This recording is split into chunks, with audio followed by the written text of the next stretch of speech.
around the world. A celebration of the millennium. This is ABC 2000.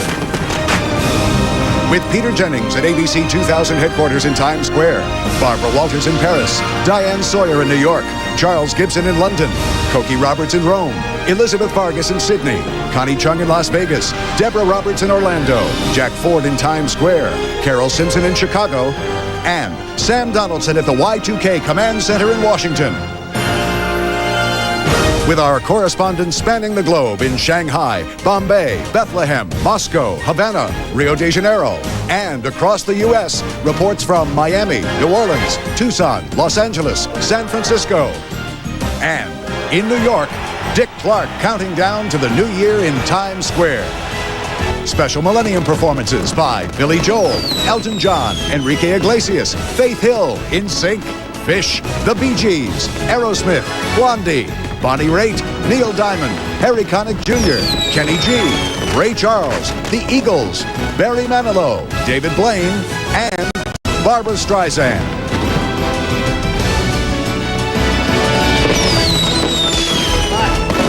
Now, from ABC 2000 headquarters at Times Square in New York, Peter Jennings.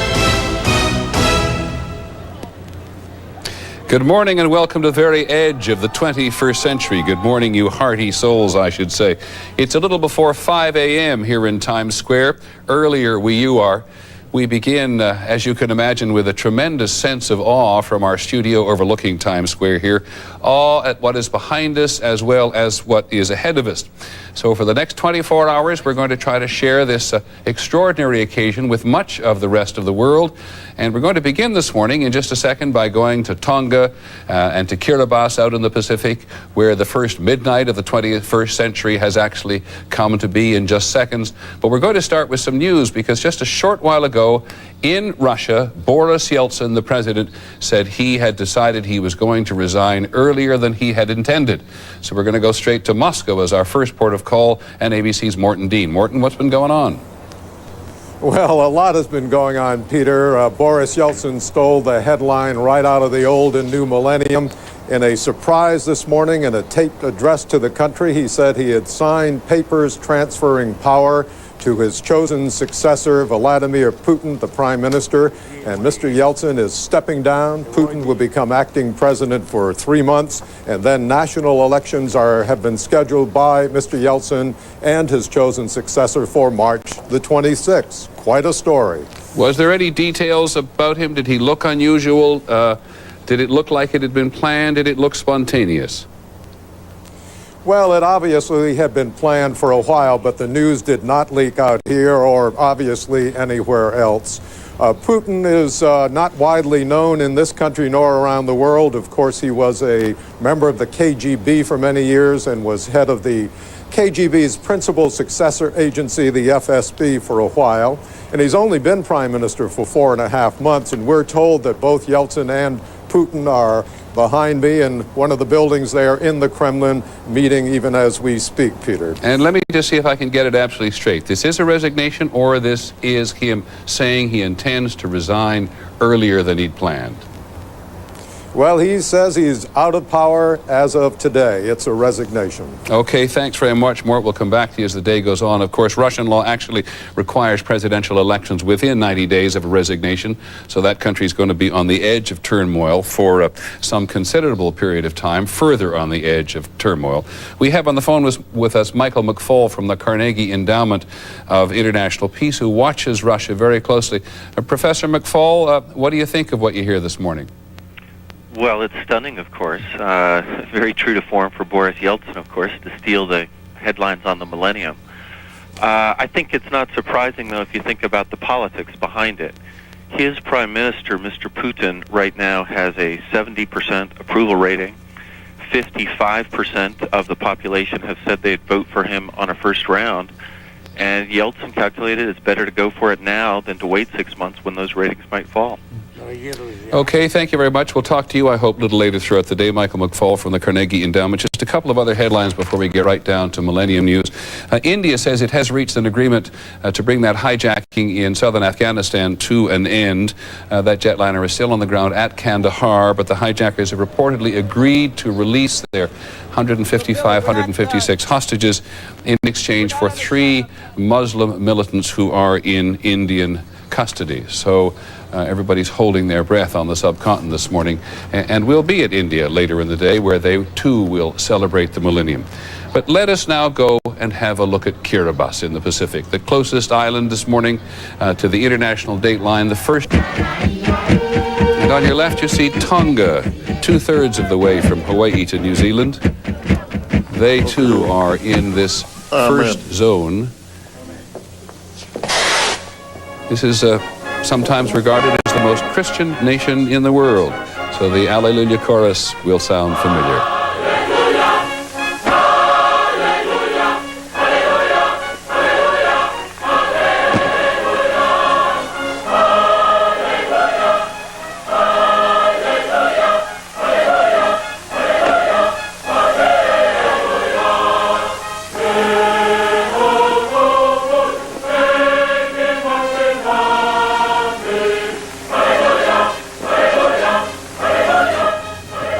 That's the king you see there conducting the semi, King Tau'ufa Tupou, who's been king since 1965.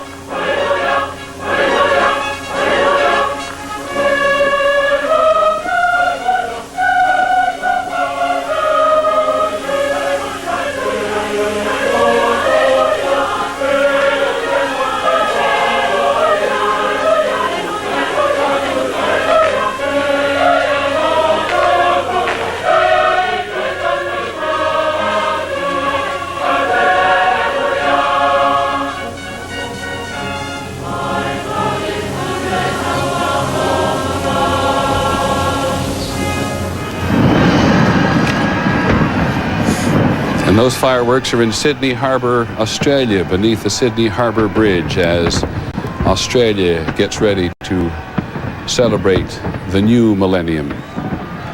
ABC's Elizabeth Vargas is there for us, not very far from the famous Sydney Opera. You can see the sails of its outline there on one side of Sydney Harbour. Elizabeth, a lot of people? Oh, Peter, there's a huge crowd here. Good morning from the oldest continent on Earth, and the first major landmass along with New Zealand to welcome in the second millennium. We have our lights out now because the first celebration, the first fireworks. 21st millennium. And we'll check from the very outset here in just a couple of minutes to see how things are going with Y2K. Sam Donaldson is standing by in Washington, and Jimmy Walker is out there in New Zealand. So when we come back, we'll get going again. Hope you'll stay with us.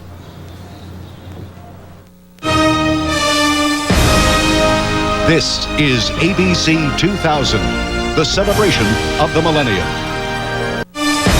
ABC 2000, live from around the world. Once again from Times Square, Peter Jennings. Well, Times Square looks a little bit like the celebration has already begun. In fact, we were out there pretty early this morning, and some people have actually come to Times Square in the rain and set up seats for a celebration that will not start for almost 16 or 17 hours from now. We shall be here, but we shall be drier, though the weather forecast for the eastern United States says rain until noon and then clearing up. But it is raining in Paris, and we'll get to Paris and Barbara Walters in just a moment, and it is very cold in the Vatican. There's St. Peter's Basilica. We'll be there in a short while to talk to Cokie Roberts, and before long that place will be absolutely mobbed by people from all over the world. And there, which is a little bit less recognizable to many people, is the Church of the Holy Sepulchre in Manger Square in Bethlehem, where it is a beautiful day today, and we shall be there before long too. There's some word from Bethlehem that a lot of the talk about terrorism has kept crowds down around the world, but we'll know a little later on in the day as to whether or not people have been, or crowds have been subdued, particularly at Vatican and at Bethlehem. Let's go back to the Pacific now, because though we're waiting to celebrate in the Chatham Islands just south of New Zealand, I think Kiribati is still going as an old man and a young boy take their gift of fire out to the sea. The celebration moves to New Zealand, to the Chatham Islands, just to the southeast of New Zealand, about 800 miles from the mainland. These are two islands, Chatham and Pitt, right down there in the lower corner of your screen, in which not a great deal happens except farming. New Zealand famous for its sheep, among other things, though a lot closer to the rest of the world now in the internet revolution. But the first inhabitants here on Chatham Island were, as we saw on Kiribati and in Tonga, were Polynesians searching around the Pacific to make their home on a variety of these quite lovely but not profoundly productive islands. ABC's James Walker is in Wellington, New Zealand.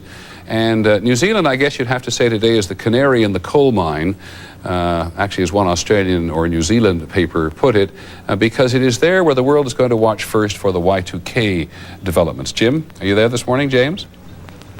Peter, you took the words right out of my mouth. It is indeed the canary in the mine shaft. The first industrialized country in about 50 minutes to welcome the new year, and then we will see whether or not it also welcomes the Millennium Bug. Let me just set the stage for a second. Behind me is the Beehive, part of the Parliament buildings right here in Wellington.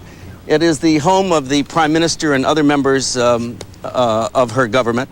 On the first floor is the Y2K Government Commission. In the basement is Emergency Management, which has ties to 300 utilities, hospitals, police stations, and we'll be monitoring them throughout the night. The Y2K Government Commission will be giving us briefings.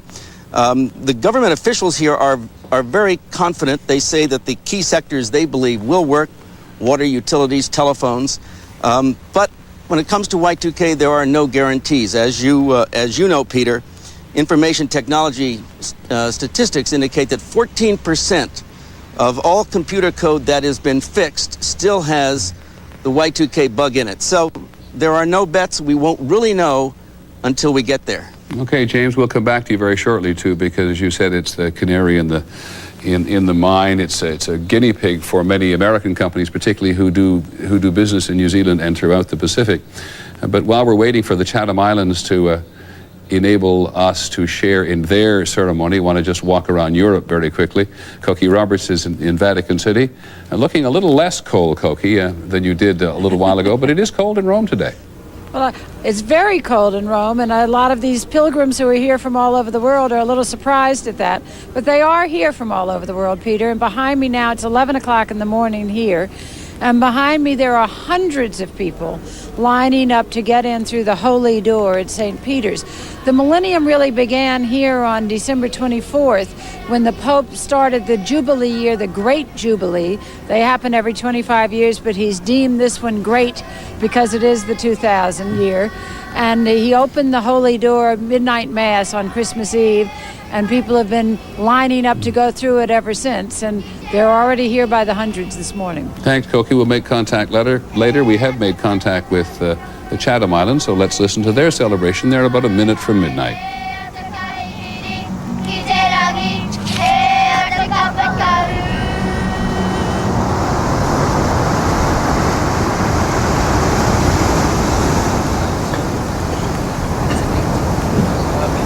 Speaking of hope, shines brightly in the minds of the children of the new millennium. The spotlight shines directly into the eyes of world leaders. For words are not appropriate at this time. It is the actions of man today, whereby the children of all nations can truly receive the dividends in their time from peace and harmony, brotherhood of man and environmental care. You see a modesty in this ceremony that you'll see in lots of places throughout the world today.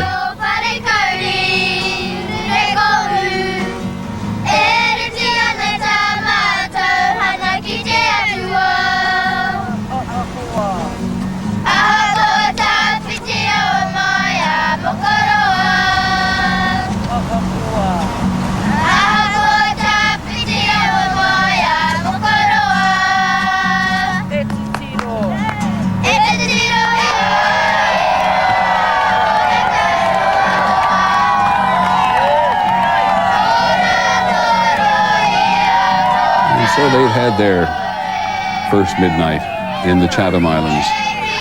Not many people live there, but they share the sentiment, surely, of people all over the world that the 21st century is going to be good for those young children.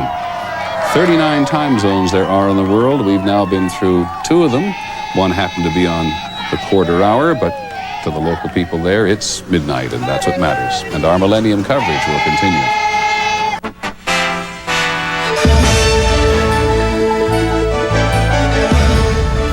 A very good morning, Western New York, and a happy New Year's Eve. Welcome to our special Millennium Coverage. Later tonight, people, of course, throughout the world and right here in Western New York will be celebrating the start of the new millennium. Thousands of people will be heading down to First Night in downtown Buffalo, and that's where Eyewitness News reporter Helen Tedderich joins us now live this morning. Good morning, Helen. Good morning, John, and Happy New Year to you. Right now, things are pretty quiet here, but later on this evening, this will certainly be the place to be in Western New York. Let's go to our live eye camera for a bird's eye view of where thousands of people will be ringing in the new year and new millennium. There will be fireworks, music, and lots of things to do here at First Night. Later this week, the Buffalo Police Department announced security will be very tight as everyone works on making this evening as safe as possible. Now, speaking of security, customs inspectors at the Rainbow Bridge blame overreaction and miscommunication for an erroneous announcement yesterday that an abandoned car possibly contained bomb-making residue. The car was found yesterday on the American side of the Rainbow Bridge. Authorities said bomb-sniffing dogs found suspicious substances in the car, and officials closed the bridge for several hours while they investigated. But now they say the car belonged to an Erie, Pennsylvania man who was stopped December 21st for not having a license plate. Now they say the recent heightened security measures led to the overreaction along with a partially inaccurate technique they've been using with the dogs. But everything was okay there, and everything is already here in downtown Buffalo. Reporting live from Roosevelt Square, Helen Tedderich, Channel 7 Eyewitness News. All right, thank you much, Helen. Well, if money and time were no object, we could ring in the new millennium over and over, flying from time zone to time zone and partying until dawn. For most people, well, that's not possible unless you are sitting at a computer. Eyewitness News reporter Andrew Siff has details in our Western New York 2000 report. It's boring. It's not interesting to me at all. As the owner of Common Grounds Internet Cafe in Williamsville, Scott Herman has been answering Y2K questions for the last few years. A self-described skeptic, Herman does admit surfing the web is as good a way as any to ring in the new year. I know all of my friends who are computer geeks, like me. We all got to be around for Y2K. Next year will be a bigger party. Even though thousands of us, including some here at Eyewitness News, have to work on New Year's Eve, there are still ways to check in on Millennium celebrations worldwide using your computer. You can get live pictures from everywhere. Any time zone whatsoever. Eyewitness News assignment editor Ann Schlifke found a website which lets you watch the world from your own computer. Earthcam.com contains live camera views of dozens of cities, including Times Square in New York City, images which change every few seconds.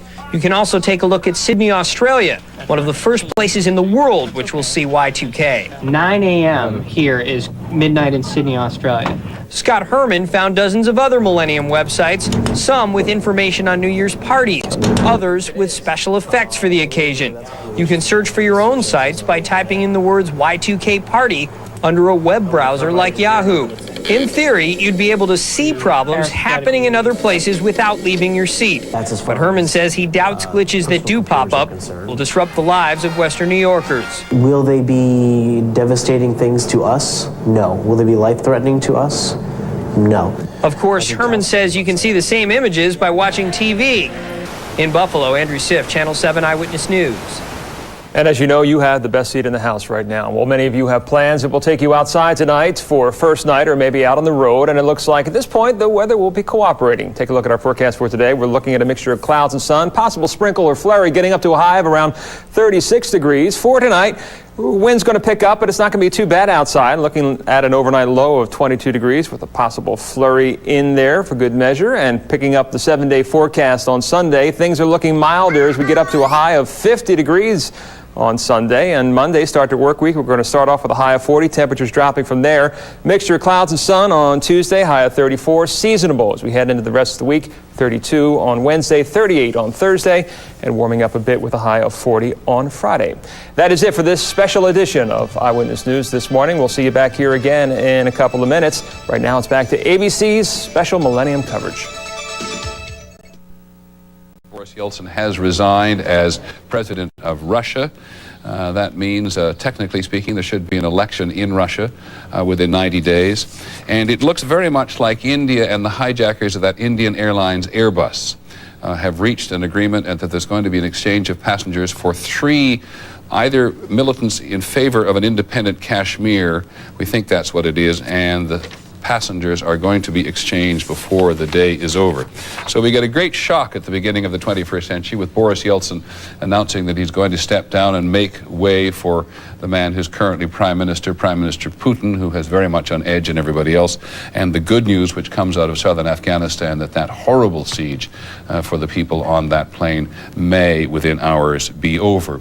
We'll be going off to New Zealand and Washington in just a couple of minutes to get some of the first Y2K news, but we want to go way back in history now to Manger Square in Bethlehem, where ABC's Bill Blakemore is standing just outside that little door you can see down there at the bottom right-hand corner of your picture, which is actually how people get in to the Church of the Holy Sepulchre itself. And Bill Blakemore is there. Good morning, Bill. Good morning, Peter. Actually, Church of the Nativity, Church of the Holy Sepulchre, Holy of course, Sepulchre is in Jerusalem. I'm sorry. No problem. It's unusually hot here today. 77 degrees here in Manger Square. It's very often at this time of year cold and rainy, even snowy. But the very hot weather has produced what is just like a shirt sleeve day here, sunny weather. Very few Christian pilgrims so far this morning making their way in. We can't tell yet whether the security warnings have indeed kept them away. We'll find that out maybe this evening. The Friday noon prayers have just broken up here. The Mosque of Omar, of course, just across Manger Square from the Church of the Nativity behind me. The Church of the Nativity, as you know, of course, is built over the cave where tradition says that Jesus was born 2,000 years ago, making this, in a sense, ground zero for the year 2000, and we're just, by coincidence, halfway around the earth. It's just afternoon here, and so it will be this evening before we see any celebrations. But the interesting thing here today, Peter, is that by coincidence, it's a day of great importance for all 3 of the Abrahamic religions, the religions that stem back to Abraham. The Jews, of course, start their Sabbath this evening when the sun goes down. It's the last Friday of Ramadan for the Muslims, and many of the Muslims from throughout the West Bank today have gone into Jerusalem because for the first time, the Israelis have lifted the requirements that there be special permission during Ramadan to go in and pray there. And of course, the Christian millennium, moving into the 3rd millennium tonight, there's a certain sense of heightened tension here because of all of these different religious feelings of importance today, and the Israeli and Palestinian police are on heightened security. Bill, let me just, before I ask you what the Palestinian Authority plans, Ramadan, of course, is a month of fasting for Muslims throughout the world. They fast from dawn until sundown and party sometimes quite extravagantly after dark at night. But the Palestinian Authority, which now controls Bethlehem, has what planned for later today? Well, they're going to have a concert. They're going to have a number of singers and a film festival of Palestinian filmmakers this evening.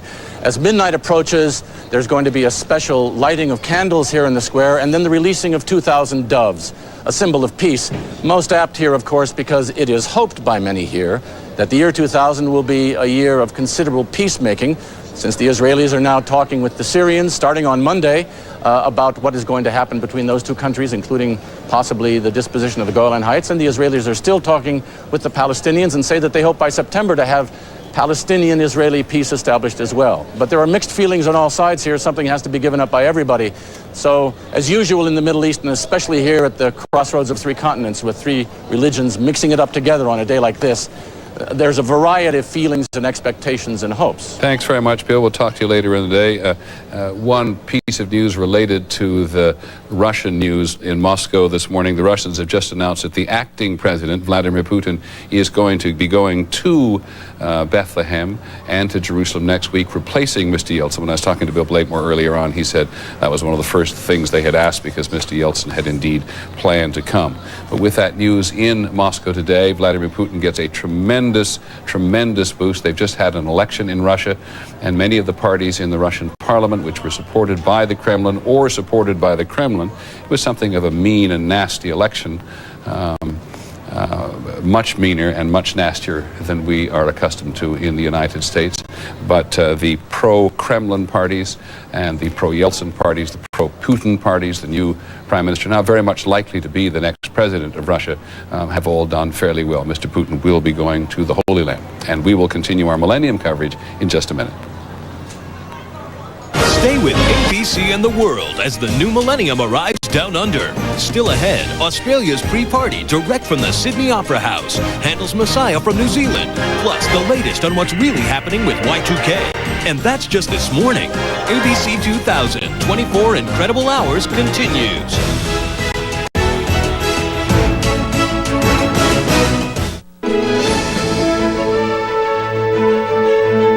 ABC 2000 continues live from around the world. Once again, Peter Jennings.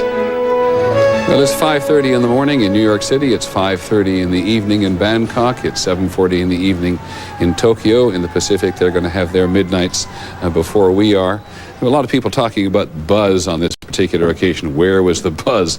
Well, as we came to work early this morning through Times Square, which New Yorkers are utterly convinced is the center of the universe, I was surprised how many people there were who were here who weren't working. But Jack Ford is working. Jackie's down there. Good morning, Jack. What are all these folks doing here? Peter, good morning. The folks are starting to gather here, although in talking to some police officers just recently, they expressed some surprise over the fact that there weren't bigger crowds here yet. That probably is attributable to the fact that although the forecast was for cool and dry, they got the cool part right, but not the dry part right. It's been raining throughout the course of the morning here. It's starting to slow down now.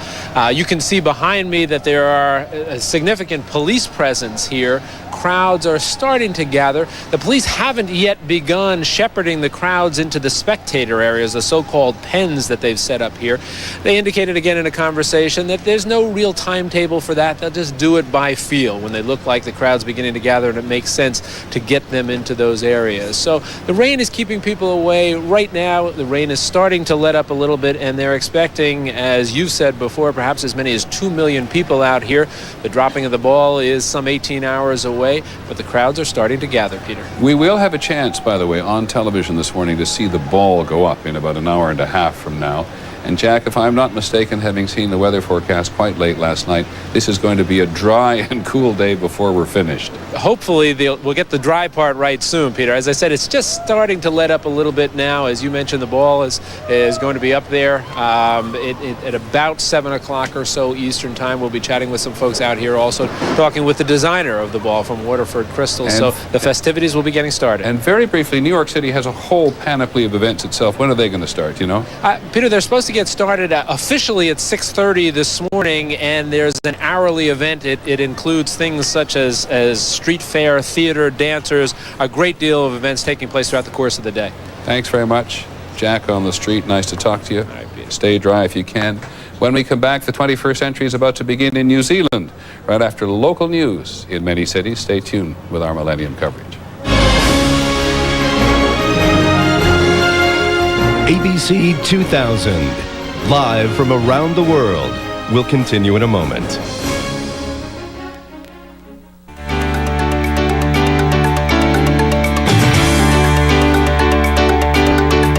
Good morning, Western New York, and Happy New Year. Later tonight, people throughout the world and right here in Western New York will be celebrating the start of the new millennium.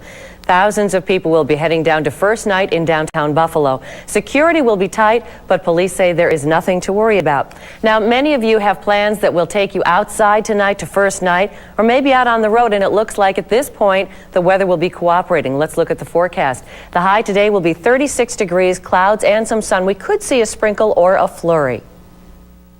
And tonight it'll get down to 28 degrees. That's a lot warmer than we thought earlier in the week. It'll be partly cloudy and breezy.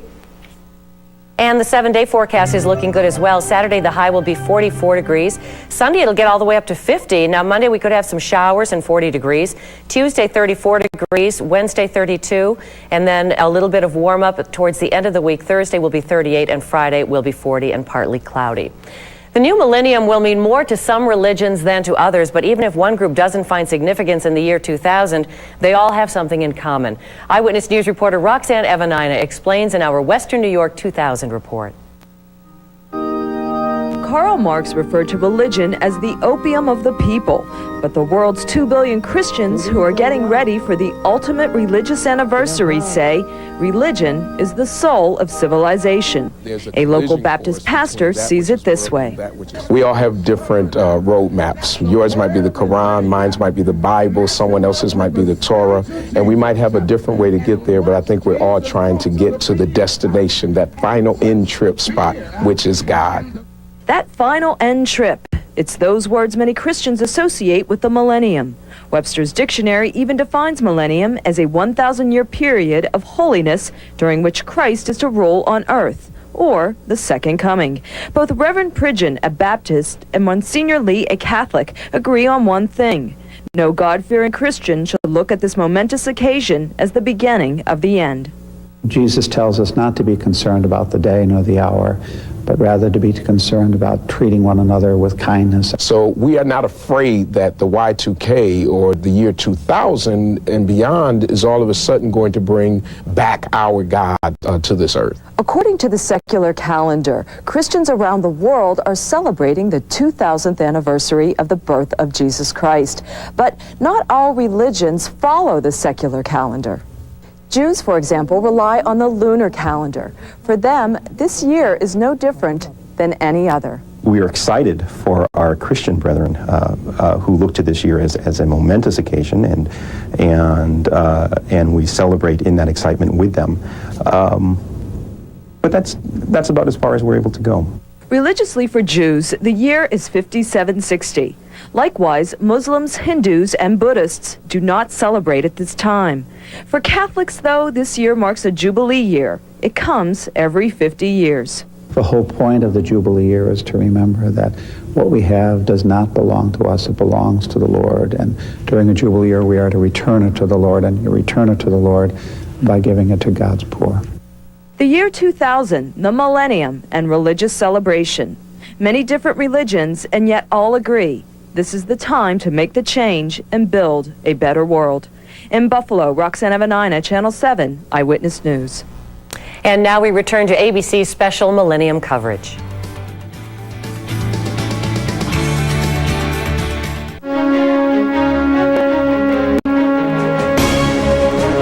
ABC 2000 continues live from around the world. Once again from Times Square in New York, Peter Jennings.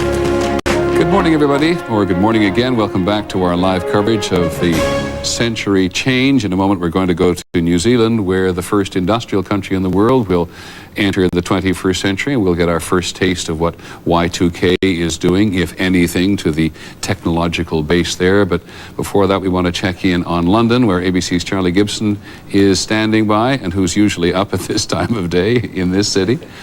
London seems to have had a few problems over there this morning or in the last couple of days about getting ready for its Millennium Coverage. Well, there have been glitches, Peter, with some of the new things that have been built in London for the Millennium. And, of course, the British are a querulous lot, and so they have been arguing about exactly what's going to be going on here. But, you know, I think, Peter, as this party that the world is throwing for itself on this dawn of the new century and the new millennium goes on, many cities will say, we have the biggest, or we have the grandest, or we have the gaudiest celebration. And London can certainly make its claim because its New Year's celebration will be over such a wide area.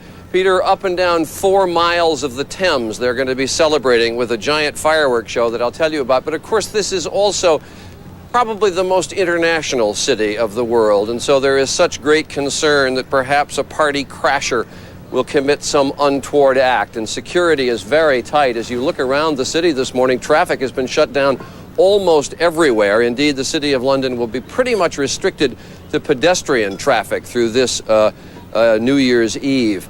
Now, when I mentioned the big celebration that will go on up and down the Thames, and you're seeing shots of the beautiful river that bisects the City of London, for a 4-mile stretch, Peter, at midnight, after the bells of Big Ben have struck midnight, the 12 gongs, at a height of 200 feet, they're going to blanket the Thames River for this 4-mile stretch with a series of rockets. It will be as if the river is on fire. And then they modestly say they're going to have 15 minutes of the largest fireworks show in the history of the world. As I say, the British are always very modest about that. But you did mention the glitches in the preparations here in London. Number one, they built at a cost of more than $1 billion. They built this Millennium Dome down in Greenwich. And nobody's quite sure why they built it. And then that's the Millennium Dome that you're seeing there. It's reviving the Greenwich area, of course, which is the center of time. But inside, it's a sort of show with lots of exhibits, and there's a stage. But Londoners really do scratch their head as to why it was worth spending $1 billion, over $1 billion, on this Millennium Dome. And then you got a peek at the London Eye. This, well, they don't like to call it a Ferris wheel because the modules are enclosed, but this is right on the south bank of the Thames, Peter. And I'm going to be interested to get your opinion of it. Ferris wheel by any other name, Charlie. Well, all right, we'll stick with Ferris wheel. Americans will relate to that. But Peter, it's 50 feet higher than Big Ben. And the only thing I can really equate to it is in 1889 in Paris, of course, they built the Eiffel Tower, and people were so shocked in Paris by that. It was only supposed to be up for a few years, and of course it stands still.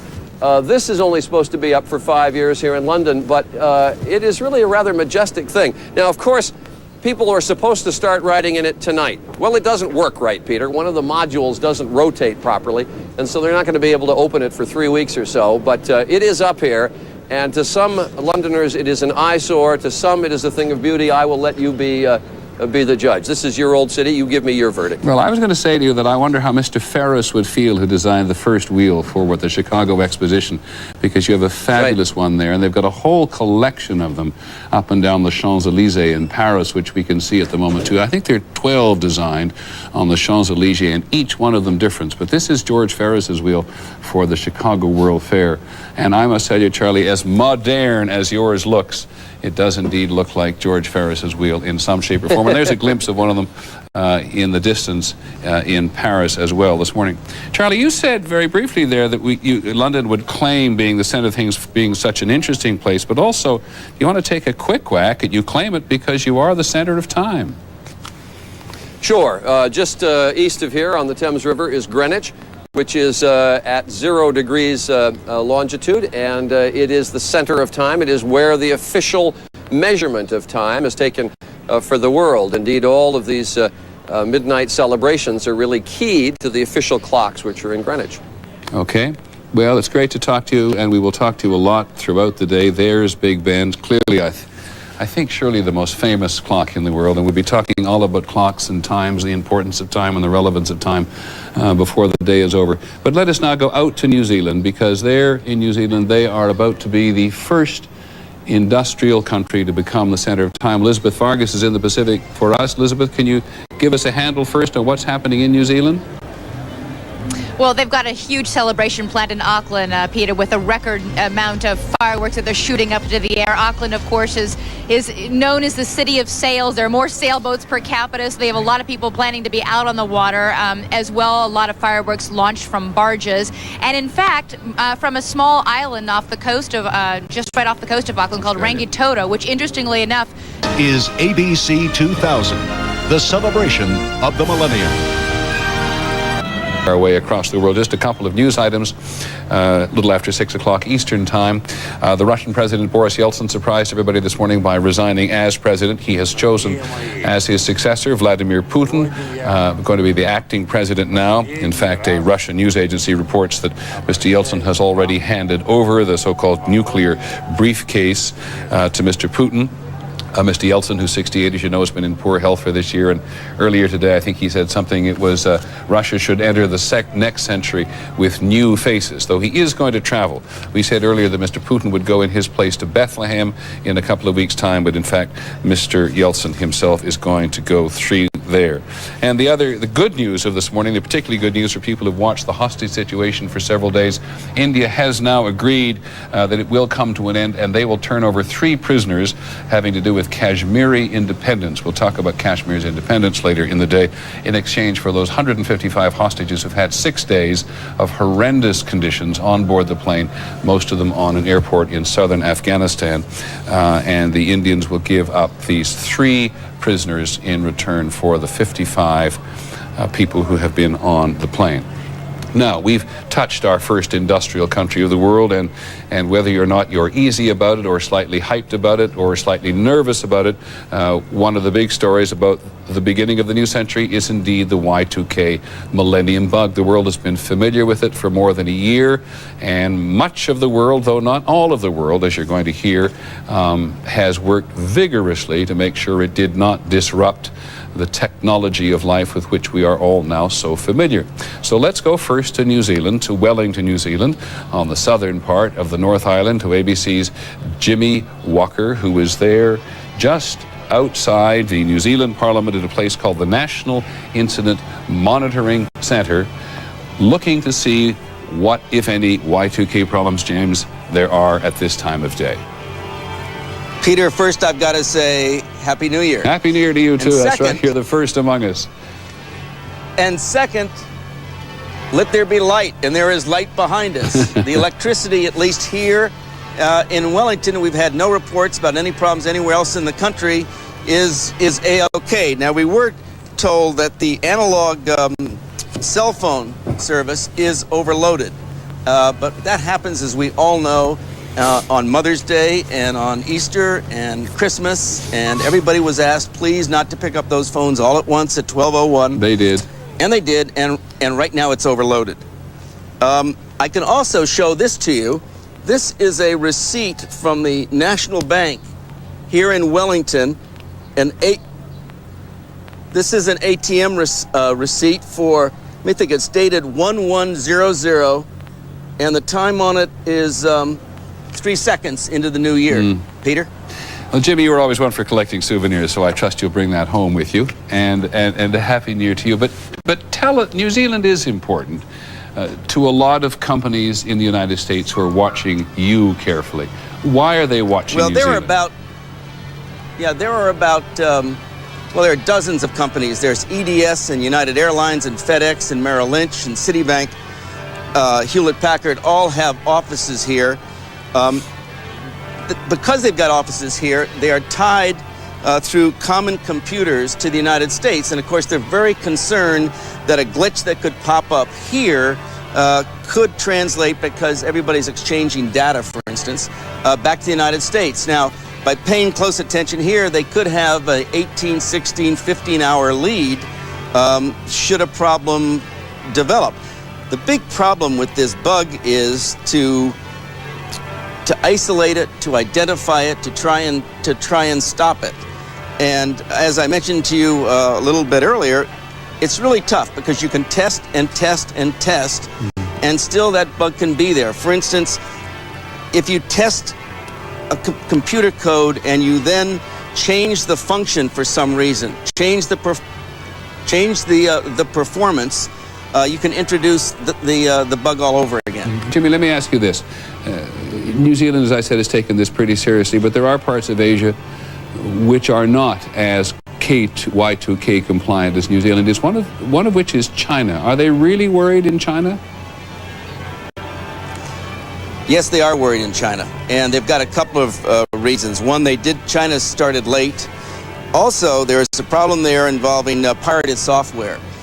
There's a lot of pirated software there and in Russia, and you can't very easily expect Bill Gates or Microsoft to be very happy when they get a letter in the mail saying, will you please send us an upgrade, when they have no receipt for the original one. Let me just add very quickly that in Southeast Asia, Indonesia and the Philippines last year faced a very severe currency crisis, and that diverted their attention from Y2K. So everybody's going to have a real eye on Indonesia and Philippines and Taiwan to see how they fare. Okay, Jimmy, thanks very much. We'll be coming back to you on several occasions. It's now 8:16 in the evening in Tokyo, 7:16 in Hong Kong, 6:16 in the evening, New Year's Eve evening in Bangkok. And so those problems, which are anticipated throughout Asia, are still somewhere down the line, but we will watch them very carefully as the day goes on. And when we come back, we'll go to Washington and talk to Sam Donaldson, who is at Y2K headquarters in Washington. Everybody in the government who's involved with that is working today as well.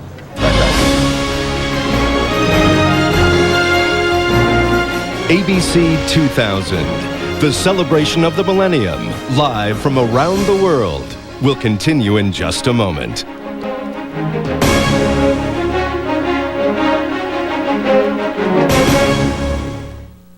Now, very briefly, I want to introduce Sam Donaldson, who's at our Y2K headquarters in Washington. Sam, just give us a quick uptake in about 15 seconds, if you would, for a moment, what you're going to tell us when you come back. Well, Peter, the information comes here to the YK2 information gathering headquarters in Washington.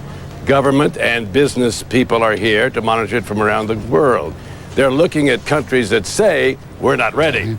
Russia, for instance, 70% of their defense computers are not ready. Not very settling. And of course, countries that say they are ready are keeping their fingers crossed. Thank you, Sam. We'll be back to you very shortly after our local news in many cities. Stay tuned with ABC.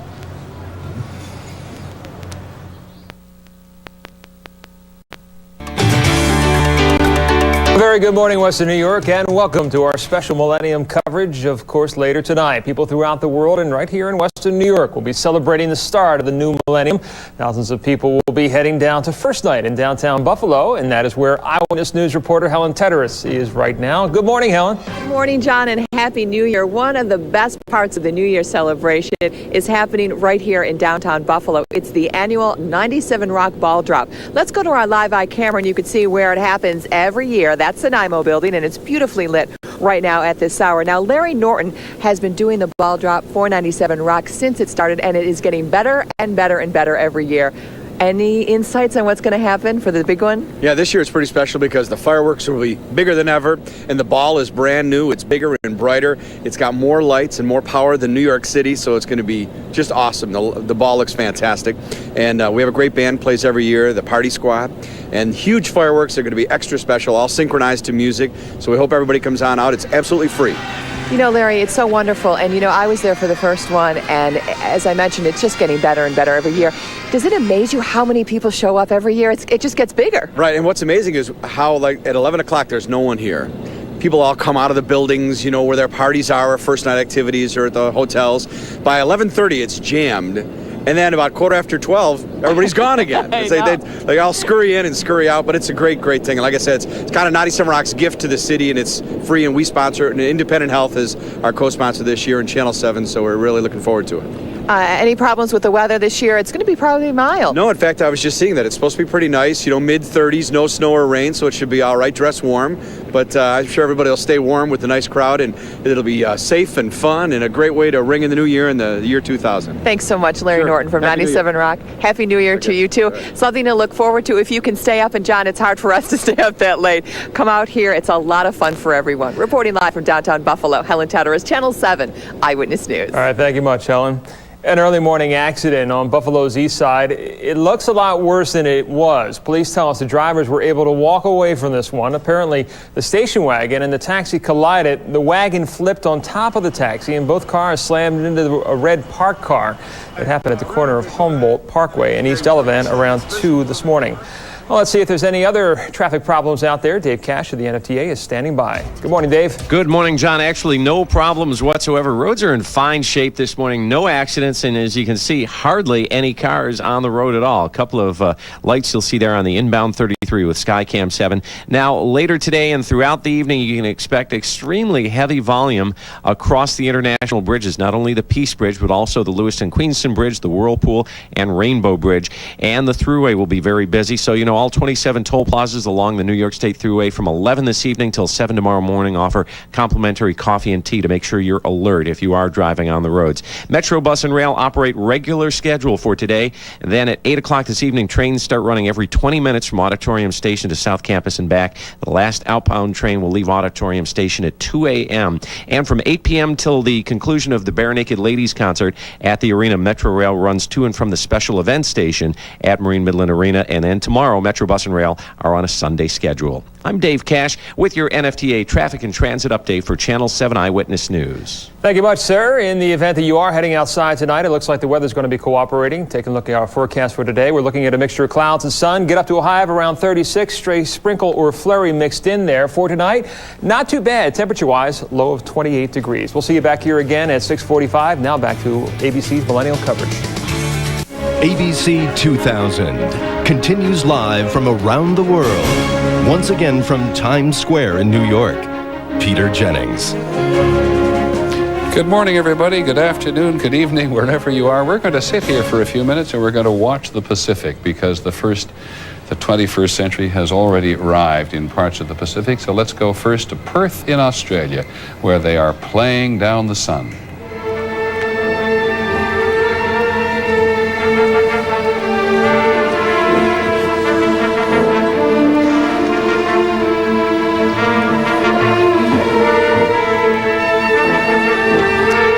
Famous lifeguards of every age on an Australian beach. Perth in Western Australia, one of the 5 time zones in that country. The West Australian Symphony Orchestra.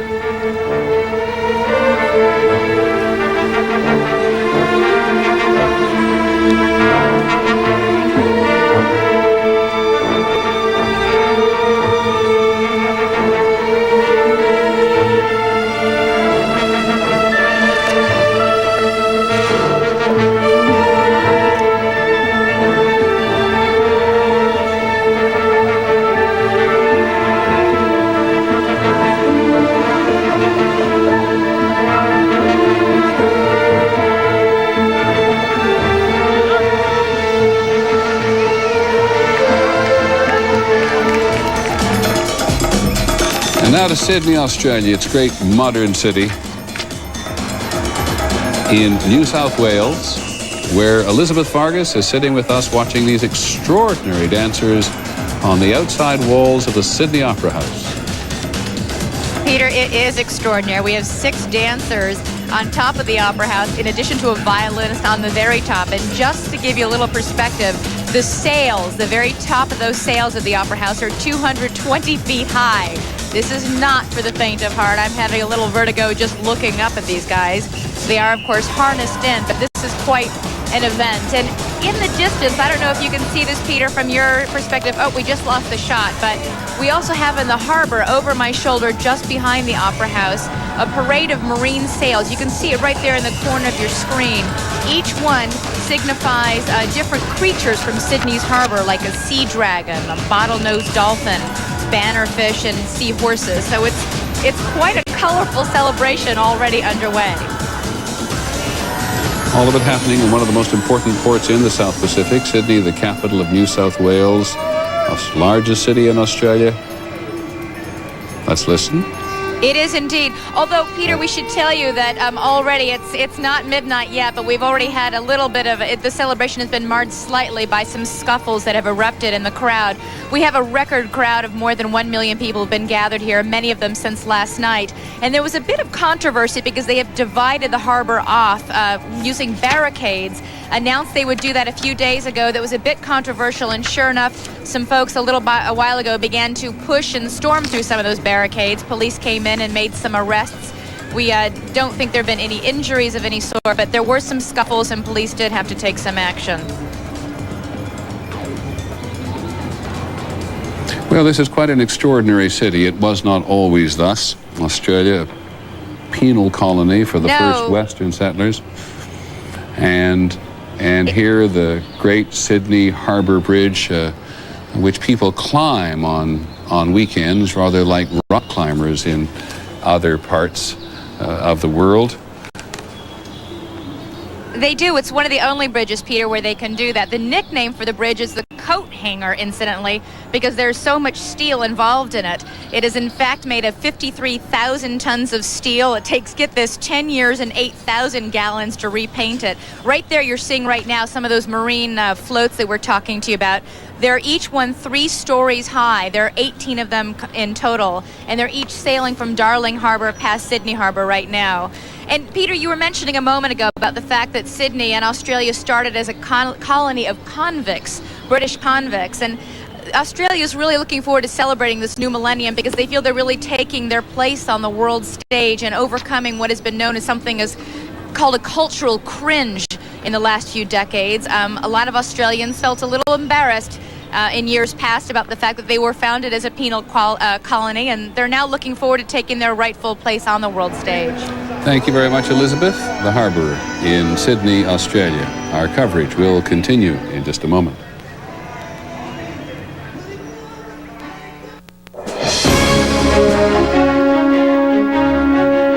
Live from around the world, ABC 2000. Once again, Peter Jennings.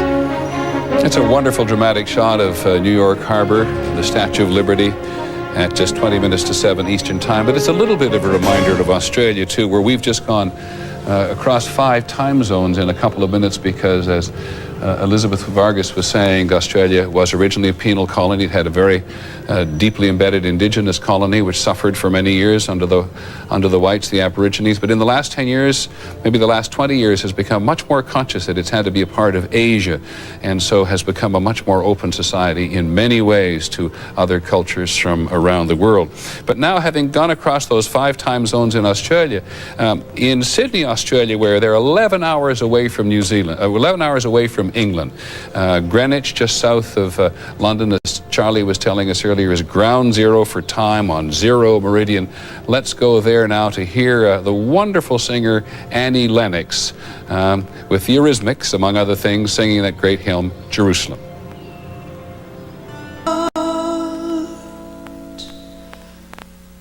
The miracle of love. Annie Lennox not singing quite the song that the International Consortium has told us she was going to sing, but singing nonetheless in Greenwich. And we will hear her later on, I hope, singing the song, singing the hymn Jerusalem. We'll be right back after this break for your local stations.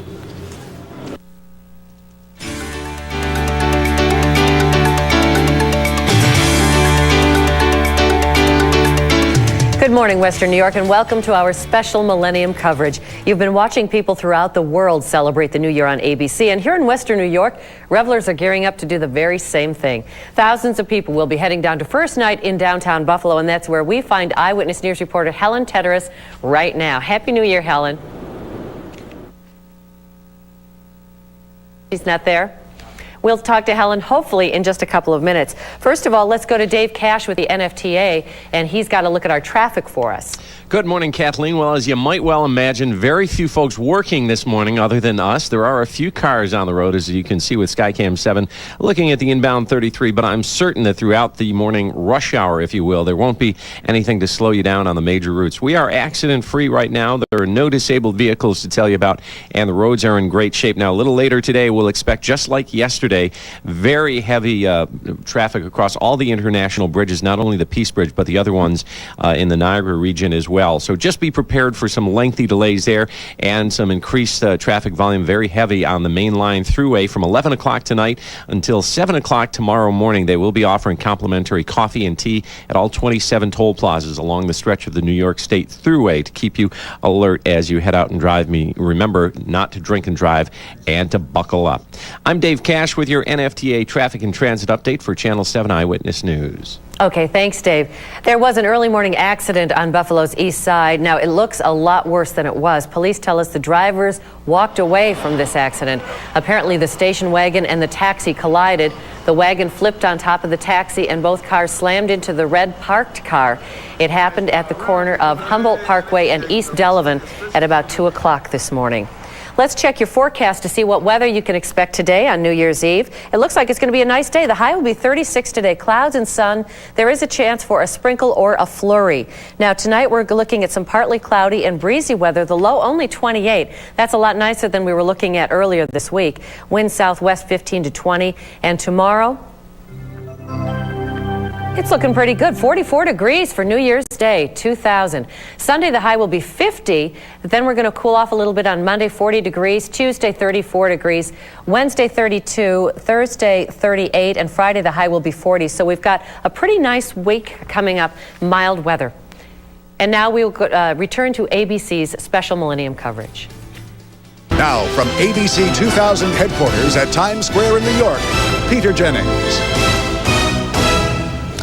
Did we forget to mention Annie Lennox, who has just been singing at the Greenwich Observatory, just southeast in London, the home of time. We'll go back there many times throughout the day. There's some terrific things planned all around the world. New Zealand has reported in with the first baby boy of the 21st century. And in case you were just getting up, one of the sensible ones, though, would have been really fun to be here at 5 o'clock Eastern Time. Let us show you in a thumbnail way what we've already been doing in the Pacific. The first great celebration today was on the islands of Kiribati in the South Pacific. It used to be called the Gilbert Islands, but and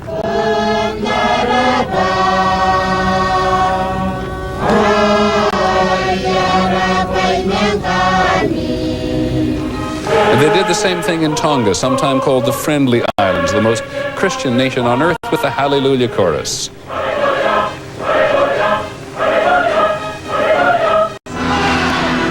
And they had a ball in New Zealand. The first century, we've checked in there with Jimmy Walker to see if there are any Y2K problems. There do not appear to be any so far, but bear in mind it will take days and weeks, and in some cases months, to see whether or not there are Y2K Millennium Bug problems somewhere in the system. We are here, of course, in Times Square, where we shall be for the next very long time.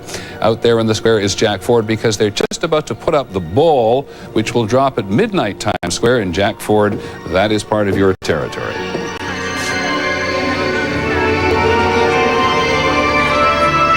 Peter, you mentioned that they're about to put the ball up to get it up there before it comes down again a minute before midnight. It's a little bit loud out here now. You can probably hear this. If you look out your window over there, you can see where we are on this platform. The ceremonies, the events, the performances, if you would, have just begun at about 6:30 Eastern Time. What we're hearing now, and what is making it difficult in terms of our sound, is a virtual orchestra that's going to be performing throughout the course of the day. All of this is done by computers, not surprising in this technological age, especially as we celebrate the passage of the millennium. And the computer orchestra that we're hearing right now is playing what's called Fanfare for the Common Man, something that was put together specifically for the celebration of the passage of the millennium. But as you said, Peter, in just a little while, they're going to hoist that Waterford crystal ball up to the top of the 77-foot shaft.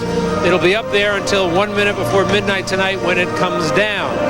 A little bit later, we're going to have an opportunity to talk with the gentleman who was the master designer from Waterford Crystal. They were the ones involved in this. I can give you a few statistics on this now. However, before we get to that, it weighs about 1,000 pounds, actually 1,070 pounds to be precise. It is 6 feet in diameter. It has on it about 600 light bulbs, 168 of them there in the exterior, 432 are on the interior. And it has 504 Waterford crystal triangles, and these are all cut in what's called the style of the Star of Hope. It was designed specifically for the Millennium Crystal Ball here. I should mention also there are 90 rotating pyramid mirrors that are going to assist in the reflection of the ball. Now, it's all designed to come down mechanically, as we said, work its way down a minute before midnight. If it doesn't work, then it's going to be old-fashioned muscle. We're told that there's a crew standing by ready to lower it on, essentially on chains, if the mechanical device isn't working. So, Peter, in a little while the ball will be up there. The folks are starting to gather downstairs here, and they're looking forward to the first glimpse of that Millennium Crystal Ball. Jack, let me interrupt you because we're seeing something quite amazing here. This literally is a virtual orchestra being conducted in a virtual way, electronically, with laser beams. Watch the conductor.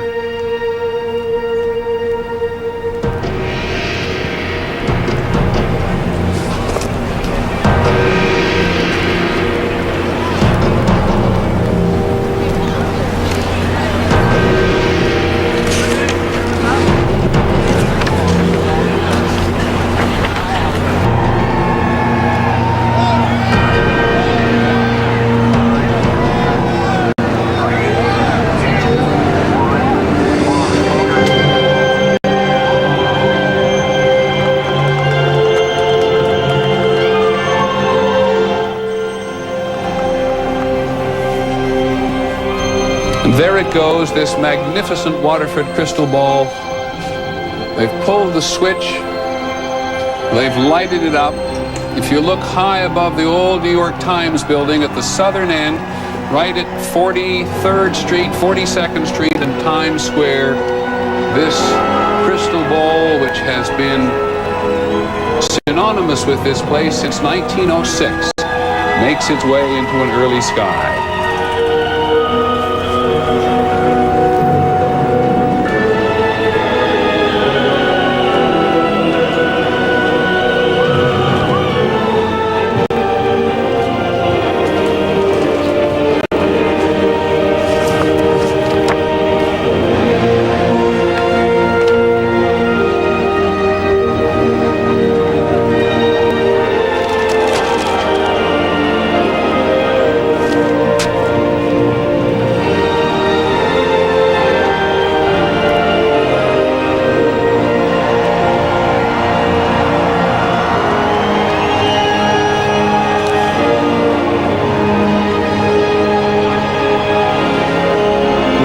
The highest tech ball they've ever had. An elaborate hardware and software system descending into this square, which is in itself all about electronic hardware now selling products all over the world.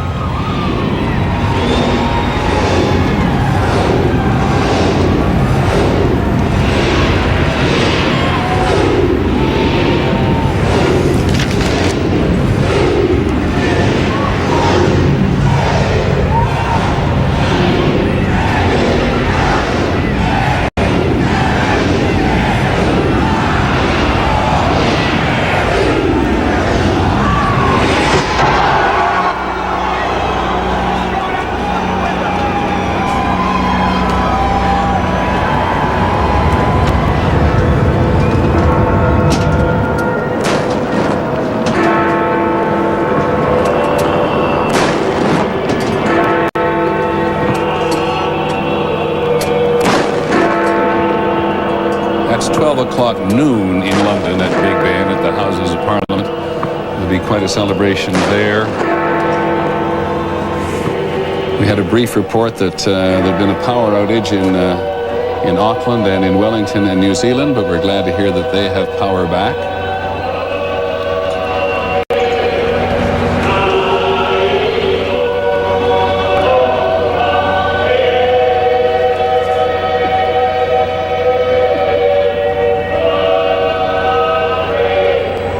Quite a far cry from the days in which they dropped an iron ball every day to mark the time. The ball has a tradition. No matter where it occurs, it's put up so people know that it is a certain time. It has its original traditions at sea. The Navy picked it up in the United States as well, and now it becomes synonymous not just in New York's Times Square, but in many other cities around the world where they drop something. Going to be a plum, I believe, in Atlanta. Or no, it's going to be a peach in Atlanta. How could it be anything but a peach in Atlanta? On Peachtree Street. But for now, there you see the ball, which will come down 12 hours from now in New York Times Square. Lots of things to contend with today. From Y2K to crowds to the weather in some places, but one thing that everybody will be thrilled to contend with, and that is tradition. A little later on we'll talk about this quite extraordinary square where the New York Times first made its home almost a century ago, or a century ago actually, which time a lot of people in this city thought they were mad, and now New Yorkers will tell you that it is the absolute center of the universe. And certainly anybody who comes to this city from anywhere else in the world wants to be, at least for a moment or two, in Times Square.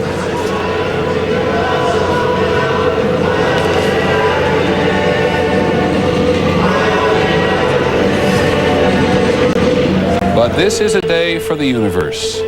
And so why not, as we begin our day, as we begin the time where Good Morning America normally is seen, Charlie Gibson is in London, Diane Sawyer will be here a little later to to help us celebrate this day. But as we begin this day in the traditional broadcast time, why not an overture for the globe?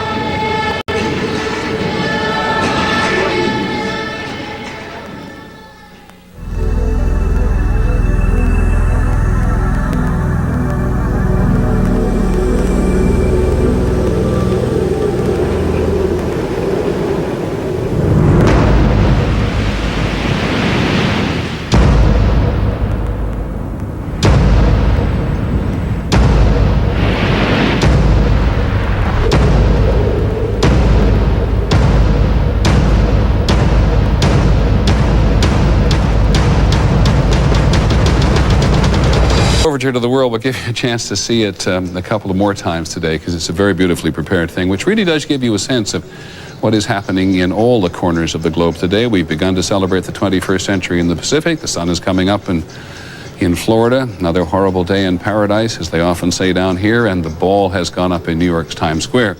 And we have a lot of very valuable colleagues waiting at their posts around the world, so we're just going to move around the world a little bit now and see what they have on offer. First to London, ABC's Charlie Gibson. Charlie.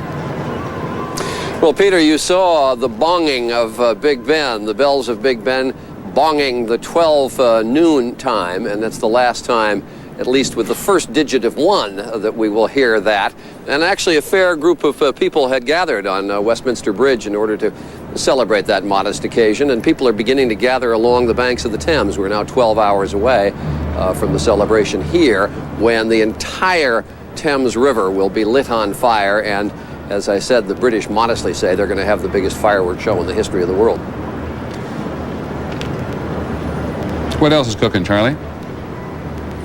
Well, Peter, one of the things that I think is worthy of mention is the fact that millions of people will be singing Auld Lang Syne when the midnight hour comes. And while that is a very American tradition, it is something that began here, as so many traditions do, in Great Britain.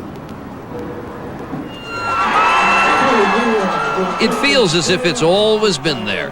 No matter what the year, no matter where the festivities, there is that song.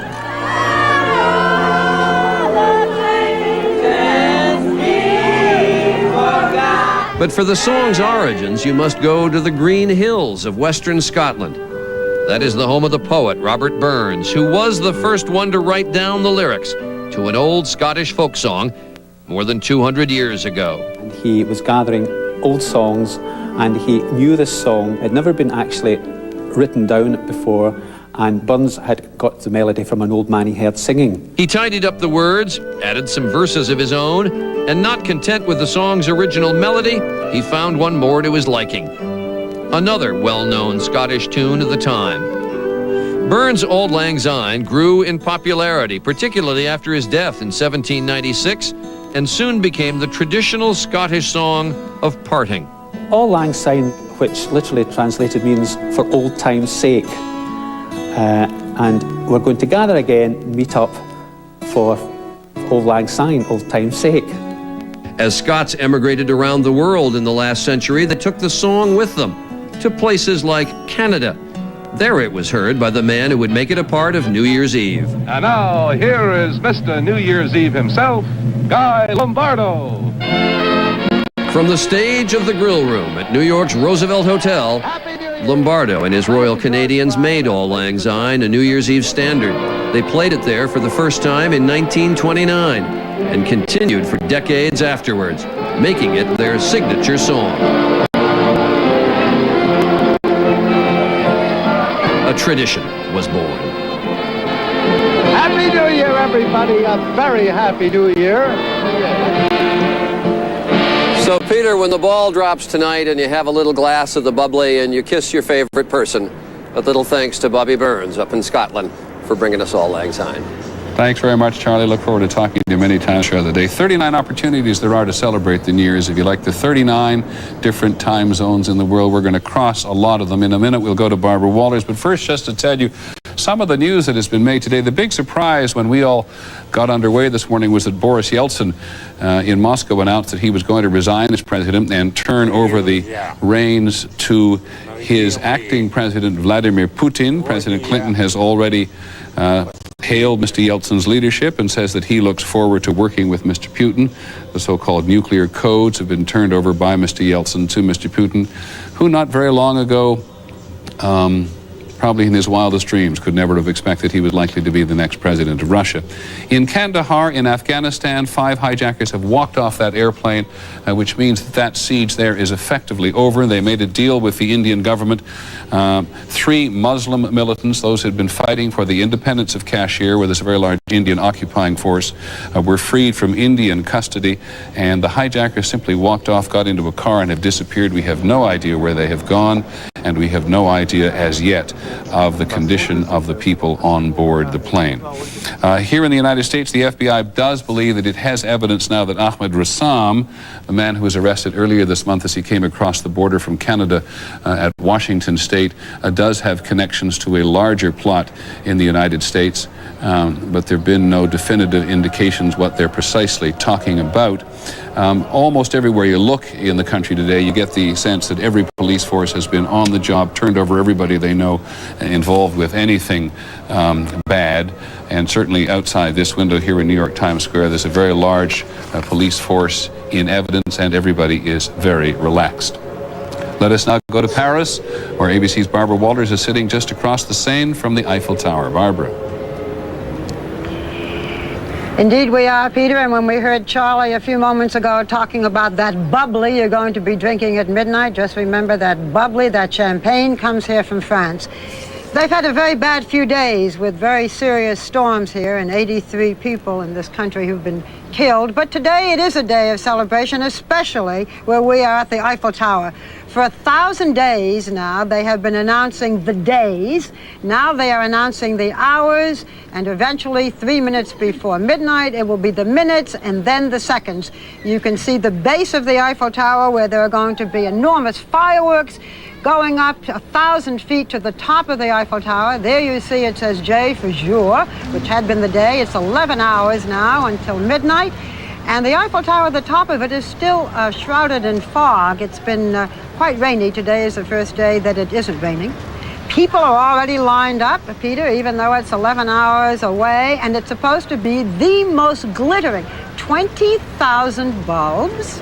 It's taken mountain climbers 3 days, or 3 months rather, to put those bulbs on. Now, what you're looking at is one of the Ferris wheels on the Champs-Elysees, where they have 12 Ferris wheels just for today, each one with a different theme, from cows and monkeys to acrobats and an internet. There you see the largest one. That's there each year, but the other 12, or the other 11, this makes it 12, are only made for tonight, and they won't start going until midnight. So it's a festive time here, not jammed, Peter, sort of like New York. A lot of people are staying home. The Prime Minister canceled his vacation to come here because of the storm. And it's a feeling of festivity, but I can't tell you that it's really ecstatic. The streets are filled, but not jammed. And for the first time, the weather seems to be clear. Well, that's really nice to hear. And later in the day, we want to talk a lot to you, Barbara, because as Barbara knows as well as anybody on this staff, the French have had an enormous amount to offer the world. I'm curious about one thing, Barbara. Are there many Americans in Paris that you've run in today? That's always been a place where Americans have loved to go. There are Americans. We saw Americans at our hotel. There are a lot of Japanese. There are Germans. But it isn't jammed. The hotels are not totally filled. They're fine, and they're doing okay, but it hasn't been the kind of enormous crowds that some people had expected. The restaurants are filled. There's going to be a big ball at Versailles. For $2,400, you can go to Versailles, where there will be 2,500 people. Weather and notwithstanding? dine on foie gras. I'm sorry, what did you say? Weather notwithstanding? Versailles is still open after that terrible storm? Weather notwithstanding, yeah. They have tents that they've made outside of Versailles. The people will not be allowed to go into the park, as you just said, Peter, because of the storms. They've had 10,000 trees destroyed in the park at Versailles, some of them 300 or 400 years old. But there will be this public dansant, if people want to spend that kind of money.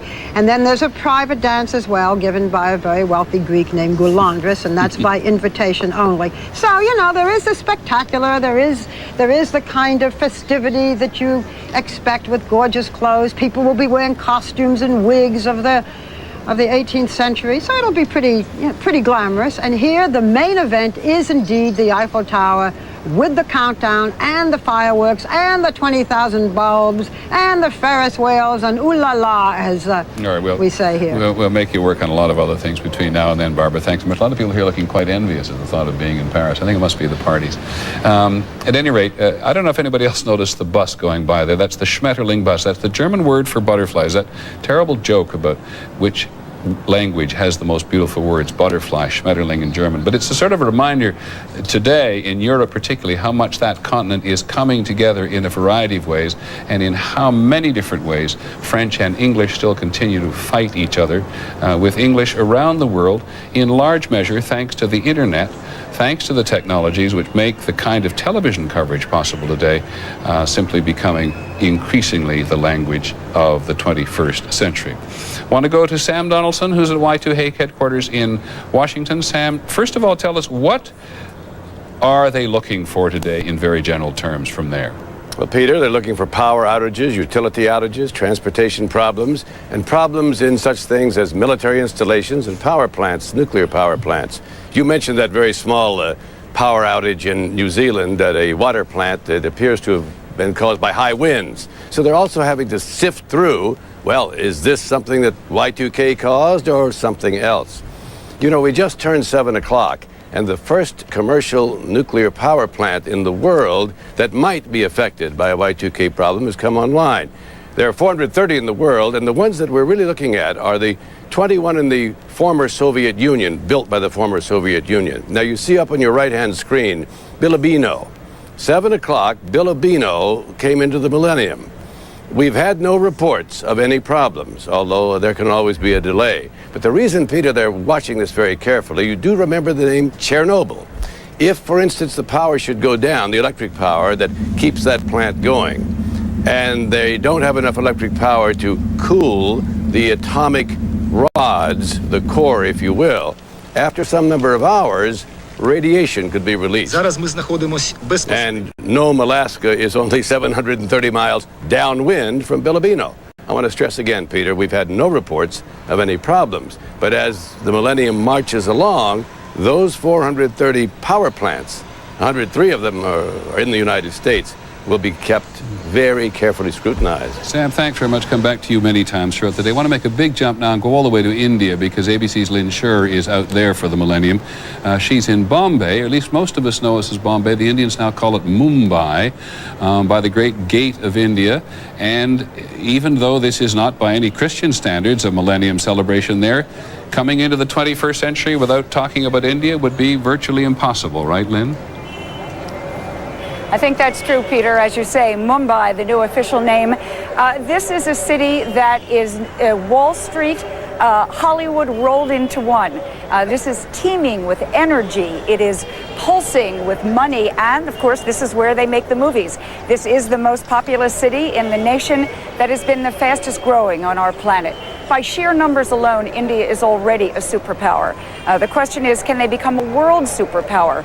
That's the challenge they see for the new millennium. What you're going to see tonight is a crowd gathering behind me, as you say, at the gateway of India. They're excited about it. No special celebration plan. In fact, it's a little muted because the former president of the country died this week, and so there's no state celebration. But as somebody said to me here, a senior manager of a computer company the other day, he said, you know, for you folks in America, this is your first millennium. He said, we've had a few already here in India. Country of a billion people, as we've just been watching. What's that body of water right behind you? That's the Arabian Sea, Peter. And even though we're technically facing east here, Bombay is the city that faces to the west. This has always been the city that's been open to the rest of the world. And that's why, to a great extent, Indians are thinking about their place in the world and what happens to them as we enter the next century. And I want to thank you, Lynn. We'll come back to you before long, I promise. I just want to make one very quick check-in to give people at home a sense of where we are with Shanghai. ABC's Mark Littke is in Shanghai to us, which in many ways, Mark, you're on the Bund, I know, overlooking the river, but in some parts of Shanghai it looks like Times Square. I tell you, Peter, it feels like 1.2 billion people have been waiting for you here. You talked about a sense of awe at the beginning of the broadcast. Well, welcome to awe-inspiring Chinese style.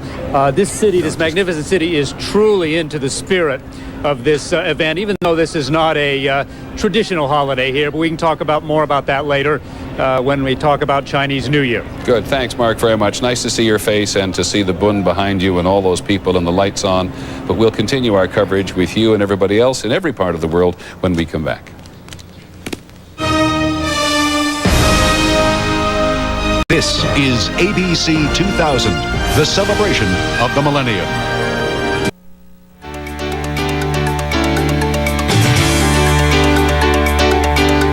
A very good morning, Western New York, and welcome to our continuing special Millennium coverage. As you have seen on ABC, some parts of the world are already celebrating the start of the new year. And here in Western New York, revelers are gearing up to do the very same thing. Thousands of people will be heading down to First Night in downtown Buffalo, and that is where Eyewitness News reporter Helen Tedderus is right now. Good morning, Helen. Good morning, John, and Happy New Year. Happy New Year, everyone. Things are actually very quiet here right now. Let's go to our live eye camera, and we can give you a bird's eye view of something that everybody wants to see. Hey, Carrie, can we get that shot? Okay, we'll show you a little later on. We wanted to there we go. Here is the NYMO building right now. It looks beautiful. And later on tonight, it is where the 97 ball will come down, ushering the new year. Security will be tight here and across the area, especially at border crossings. Last night, there were some pretty scary moments at the Rainbow Bridge in the U.S. Police thought a car found near the bridge contained bomb-making residue.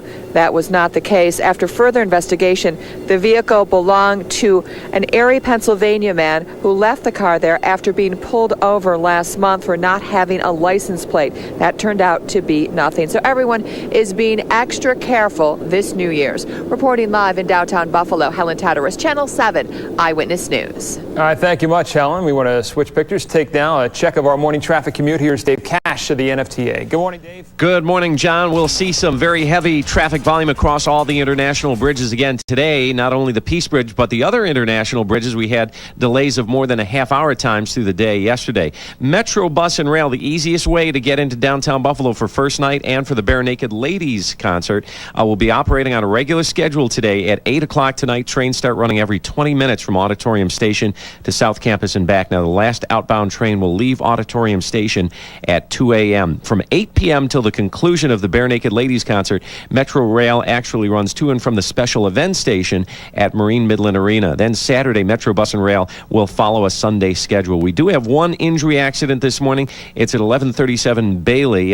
That's between William and Chauncey, so watch out for that. If you are driving this weekend, remember, don't drink and drive. Be sure to stay alert and buckle up. I'm Dave Cash with your NFTA traffic and transit update for Channel 7 Eyewitness News. All right, thank you, Dave. If your plans are going to take you out on the road this New Year's Eve, it looks as if the weather will be cooperating. A quick look at the radar shows nothing not only in our area, but pretty much across the better part of the region. And that's the way it's going to stay for the better part of the day. We're calling for a mixture of clouds and sun, chance of a sprinkle or flurry. We'll get up to a high of 36 for tonight. Relatively mild, considerably speaking. 28 degrees will be the overnight low, partly cloudy and breezy, and pick up the 7-day. And we're looking at a high warming up as we head into the weekend with a high of 50 degrees on Sunday. Monday, we're looking at 40 and back to normal temperatures as we head to the better part of the week. Well, the biggest lottery in New York history will be drawn in just about 11 hours. Do you have your ticket yet? It's the Millennium Million, and it's worth $100 million. And I'm sure it's climbing as people rush to buy their last-minute tickets. The drawing will be held in Times Square at 6:27, and you can see it right here on Channel 7. That's it for this edition of this special edition of our Millennial Coverage. We'll see you back here again at 7:45. Until then, have a great morning. ABC 2000 continues live from around the world. Once again, Peter Jennings. Good morning and welcome back to the 20th century, though it's the 21st century already here at Kiribati in the Pacific and in Tonga. Had a great celebration in New Zealand. Here's the time zone we are in now, and we have all that to go. It's about 11:30 at night in Sydney, Australia. You've seen some of that preparation there already, and it is a little after 7:30 in the morning here in New York, and we're very pleased to welcome the Mayor of New York, Rudolph Giuliani. Good morning, sir. How are you? Nice to see you. Happy New Year in New Zealand. Happy New Year in New Zealand, or in Tonga if you prefer. What time did you get up this morning? I'm getting confused on time. I think about 5:30 or 5. Did you really? And have you been out and around the city Yeah, so sure, far? yeah. Things are normal. Did you have any thought, did you have any pressure to cancel this celebration when things began to go south I in guess you had Seattle? some pressure, but there really was never any thought of it. I mean, the reality is, and you know this celebration, it's been going on since 1906. If we had tried to cancel it, twice as many people would have shown up. So the best thing to do is to have it and create as much security as you possibly can, consistent with a terrific celebration. Do you think maybe that you're a public official, so it's a tough question. Do you think maybe the threat of terrorism has been hyped a bit or much, or you just have to take it as it comes? I guess you don't know that until this is all over with, right? And I don't think anybody can ever discount terrorism. I think that the imponderable is always the most difficult thing to deal with in law enforcement or anything else. So we've got 7,000, 8,000 police officers. We've got a plan that we've used for 4 or 5 years to try to create a peaceful celebration. We had 1 million people last year, so this isn't like something new to us. I mean, we get a big New Year's Eve celebration every year. And you got weather in your favor. Let's take a look out the window. Well, I think it's going to clear up by the end of the day. I'm not sure. Down here is probably this is probably the best place. Well, I was a little bit surprised when I came down today. Watch your feet. I was a little bit surprised when I came down today how many people there were already, and I think some of them may come for the morning television shows, but it really is quite astonishing even now, isn't it? Absolutely. Some of these people told me they're here for the duration. This group right along here, I interviewed them myself coming in. I actually think they're waving at you, so it's politically permissible to wave back. I can't believe they're going to be there until midnight. At midnight, I get to drop the ball. That's quite exciting. You watch it go up this morning? A wonderful doctor from Doctor Without Borders. Yes. We practiced it a few days ago. You did practice it a few days ago. One year it was a second late. It was a second late? That's unforgivable for New York City. It was a second late, so this year is going to be on time. What do you have? What do you have as a dream for the 21st century for this city? I think to continue as the capital of the world. A few years ago, that was in question. I think now this is the world's premier city in many, many respects, and I want to see that continue. I want to see it become permanent. Do you think people in other parts of the United States resent New York City? They used to. They used to. I hope they resent us less now. So many people, half the people here come from someplace else. About half the people that are going to be at this celebration, maybe even 60%, do not come from New York City. And people seem to like coming to New York City a lot more now. And I hope they feel a sense of hospitality and connection to the rest of America that at different points was lacking, I think. And I think we were a bit surprised to see the city had gone out to the degree it has to put on its own celebration here for 24 hours a day today. As you cover the various changeovers in the world, they'll be having celebrations out here. They've already had 3. And what have you got on your plate for today? A couple of meetings at the command center. We have the whole Y2K command center going, which is been over there yet this morning? About 200 people. No, I'm going to get there about 9 o'clock. So far, the turnovers have been terrific, but that's something we spent $340 million on to make sure that the computers turn over correctly. They had a bit of a blackout in New Zealand this morning, but they seem to come back online pretty quickly. We're trying to monitor what happens in the other parts of the world to see if we can pick up things we didn't anticipate. That, whether you're talking about terrorism, Y2K, or something else, or some crazy person, the real fear that you have is the thing you didn't anticipate. You spend years and years literally planning, and then you think, well, there may be that one thing you didn't think of. You've got about 30 seconds left. I apologize. No politician likes to hear that. But what's your message for the country? Because the country and part of the world is watching too now. Well, this has been a great century. It's been a century in which freedom and democracy and the rule of law is spread throughout that globe that you're showing there. And let's hope it continues in the next century, I think. And New York hopefully will be a part of that. Great. Well, you're nice to drop in this morning. I know you have a busy day. Thank you, Peter. Happy New Year. Happy New Year to you, sir. Somewhere. Somewhere. Rudolph Giuliani, the mayor of New York, will be back in just a minute.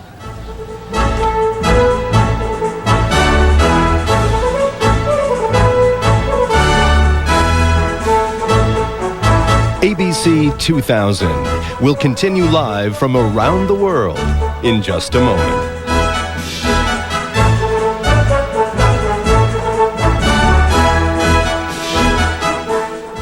This is ABC 2000. Once again from Times Square in New York, Peter Jennings. Good morning. Welcome back to our Millennium Coverage. We've just been talking to John McWethy, our Pentagon correspondent, who tells me that the first military bases in the Pacific are in the 21st century, and they have had no Y2K problems. We'll check in with Sam Donaldson before long and James Walker, who's in New Zealand. And by the way, we talked a little bit about the small blackout in New Zealand, YK1. In other words, wind. It wasn't a Y2K problem at all. Not that we necessarily thought it was, but it turned out some wind caused the devastation there. What have we seen so far? Well, this day began, or the century began, danced on the beach.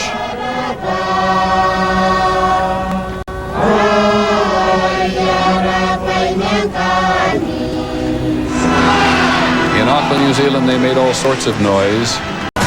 And this is the quite astonishing scene at the Opera House in Sydney Harbour in Sydney, Australia, where it is not quite midnight yet. But they, being Australians like to celebrate at almost every opportunity, and they're on Sydney Harbour. And then here in Times Square, they put up this new, quite astonishingly looking crystal ball, which will come down about 12 and a half, 14 hours from now. But that's what it looks like going up in Times Square in this morning. Our coverage will continue right after your local news. Stay with ABC and celebrate with the world. Still ahead, the Pope in Rome, festivities from Bombay and the Pyramids. And later, Billy Joel live from Madison Square Garden. Plus the latest on Y2K. ABC 2000, 24 incredible hours continues.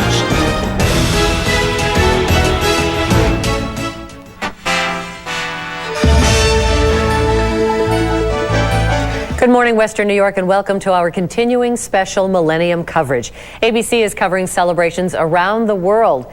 We're here for you in our little part of it with celebrations that haven't begun yet, but the anticipation is building. Soon thousands of people will head downtown for first night in Buffalo, and that's where Eyewitness News reporter Helen Tedros is right now. Happy New Year, Helen. Happy New Year to you too, Kathleen, and good morning. You know, we've been talking about this night for so long, and now it is finally here.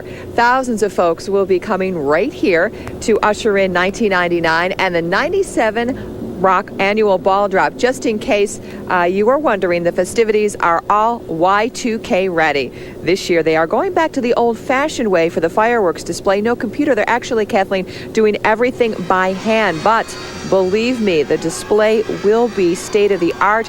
Organizers tell me it is going to be spectacular this year for the very special New Year's Eve. Now, security is going to be tight here to make sure everyone is safe. It's going to be a lot of fun. Reporting live from downtown Buffalo, Helen Tedros, Channel 7 Eyewitness News. Okay, thank you, Helen. An early morning accident on Buffalo's east side turned out to be a lot less worse than it looked like. Police tell us the drivers were able to walk away. Apparently, the station wagon and the taxi collided. The wagon flipped on top of the taxi and both cars slammed into the red parked car. This happened at the corner of Humboldt Parkway and East Delavan at about 2 o'clock this morning.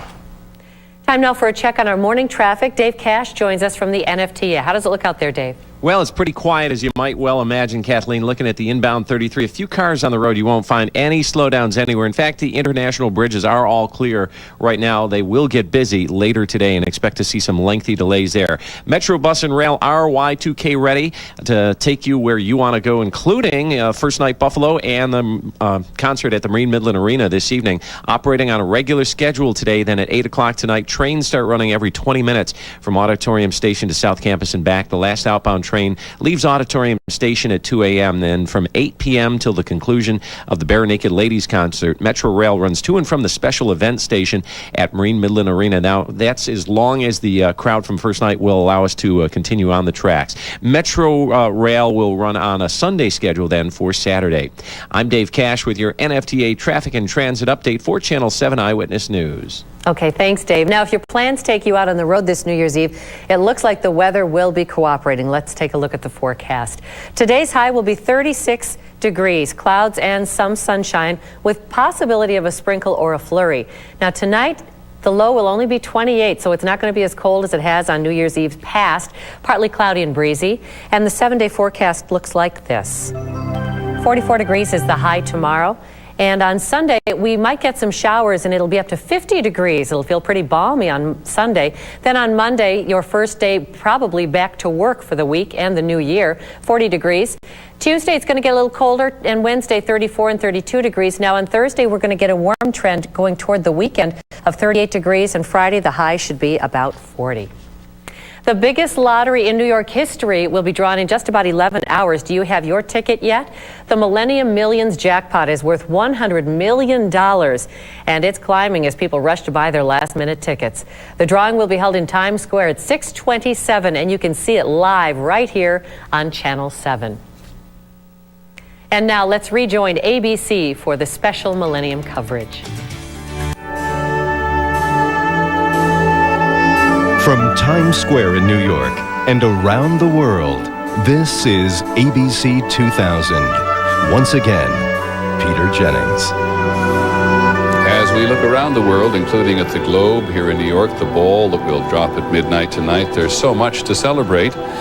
In the last 40 years, as we see people on these streets, we realize that life expectancy has risen in this period of time to a greater degree than all of human history. And what would a millennium celebration be without thinking of and considering the children of the 6 billion people on Earth at the moment? 2.2 billion of them are under 18. And 2 billion of them, we're sad to say, live in developing countries against great struggle. So when we go down to Epcot in Florida at the moment to see Deborah Roberts and to hear from some kids down there, it's a reminder of how lucky in America we are. Deborah? That's right, Peter. In fact, this morning, Walt Disney World will kick off its festivities by doing what Disney does best, and that is celebrating children. This morning, we're going to hear the angelic voices of 70 children from a 250-person choir from the Central Florida Performing Arts School. They range in age from 3 to 16, the entire choir does. And this morning, they're going to perform a song that was actually suggested by First Lady Hillary Rodham Clinton to mark the millennium, and it was written by the Clintons' good friend, musician Randy Goodrum. It is entitled appropriately Millennium. The new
Thank you, Debbie Roberts. Thank you very much at Epcot this morning. Just take a look out the window here. I must tell you, this is a crowd that we anticipated we were going to get later this evening. Diane Sawyer's just come in and said that they're all lively as heck down there. It's 8 o'clock in the morning. Have they come to stay? We shall see throughout the day. But the big celebration now is about to come up in Australia. We've been talking about the internet today and technology. Probably not many countries in the world rank as high in internet use as the Australians do, and nobody ranks any higher when it comes to having a party. And the internet and technology, of course, have made Australia much more a part of the world than they ever were before. So let's go there just a few minutes before their midnight, down to Sydney, Australia, and Elizabeth Vargas.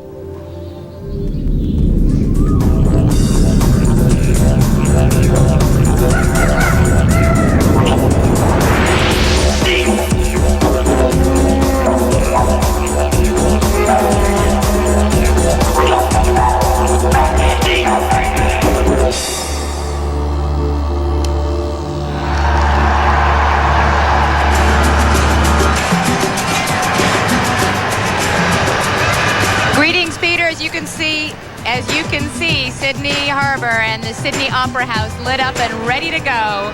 The biggest party, they say, in Australian history. It's been in the planning for years. The biggest fireworks display, 20 tons of them, about to be launched in just a matter of minutes, as I said, as Australia begins to herald in the second millennium, the oldest continent on Earth, ready to welcome in the second millennium.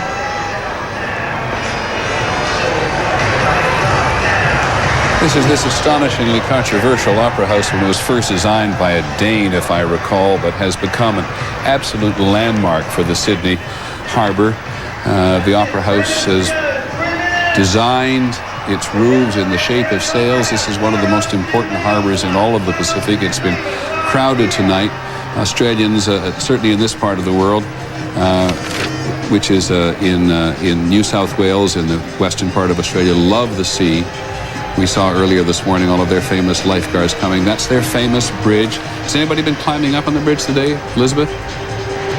They climb up on that bridge every day, apparently, walking over the top of it. They have nobody up there at the moment because, of course, they're going to be launching all those fireworks. And, Peter, a moment ago, you were talking about that Sydney Opera House. Interesting point here. It's covered with more than 1 million antifungal tiles, believe it or not, so that the thing never has to be cleaned. A good thing, since it's as big as it is. This is a nation, Elizabeth, which you know better than most, has taken a whole new lead for itself in the Pacific as it's about to celebrate midnight. It has, Peter. It's looking forward to taking its place on the world stage. As you know, it's for the first time leading a United Nations multinational force in East Timor. The 2000 Olympics are here this year, probably the biggest Olympic Games they claim to be ever.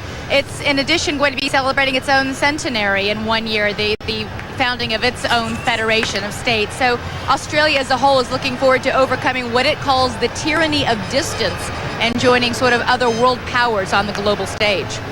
He said that Australians love to have a party. They'll celebrate right through 2001 because it's the Australian centenary in 2001, and so they can begin now. Australians, exactly, though, never need an excuse for a party. They're among the most traveled people on Earth. It partly comes from being so far away from everything, but if you go to almost any city in the world, you'll find a clutch of Australians, and now they're a minute away. Let's listen to them.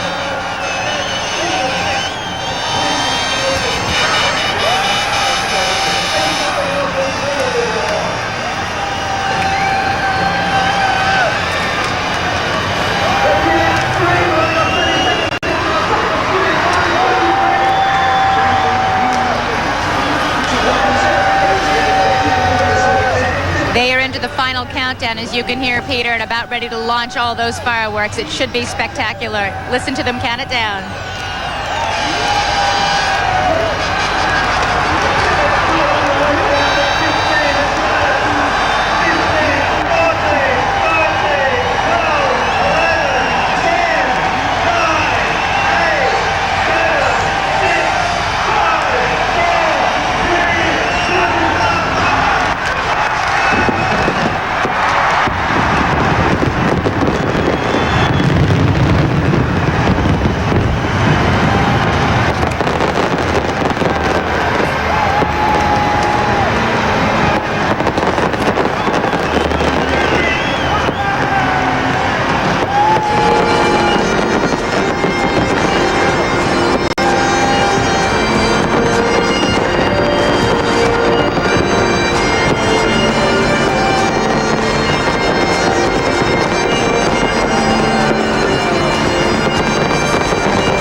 Melbourne in Victoria State.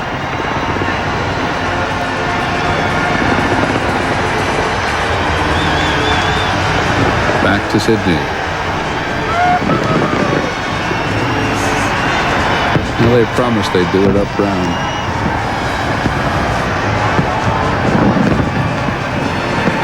Incidentally, if you can still hear me, in Sydney, it's also the first time in history they've launched fireworks from the top of the Sydney Opera House in addition to the Harbour Bridge.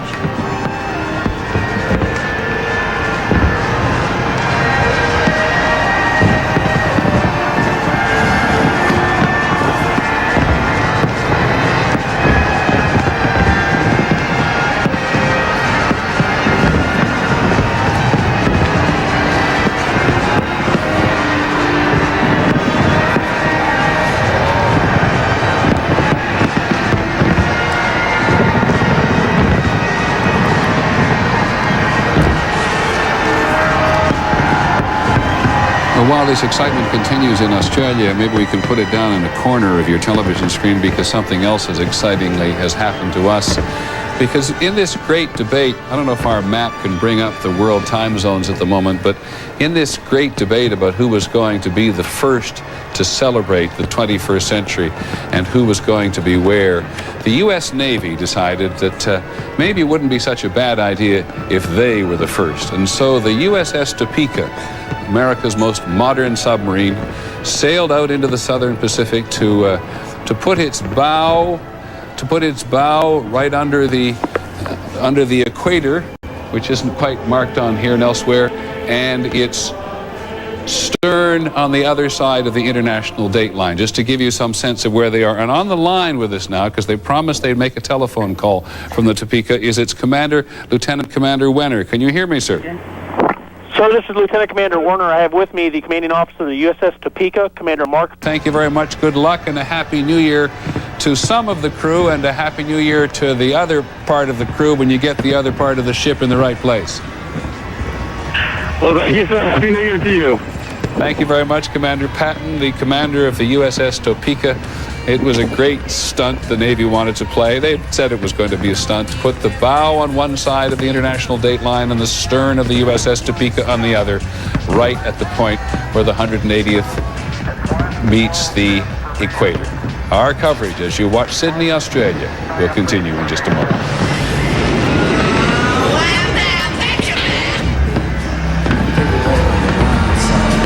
ABC 2000 will continue live from around the world in just a moment. Kathy, can you hear me? Now, from ABC 2000 headquarters at Times Square in New York, Peter Jennings.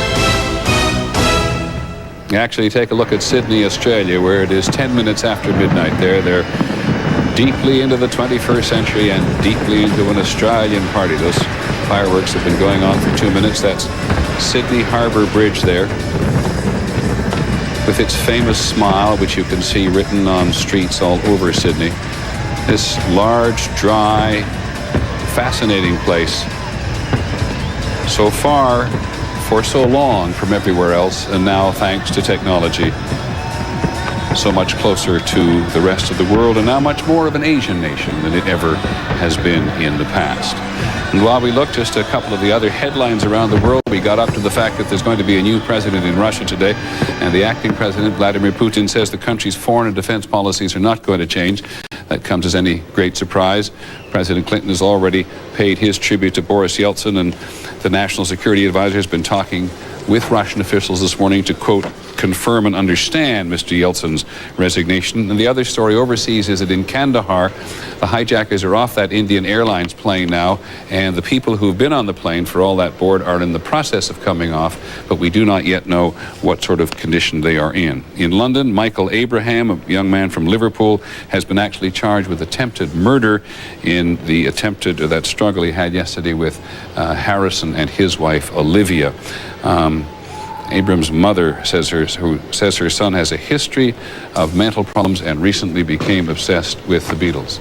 Can we talk to the person who owns this space most of the day? Good morning.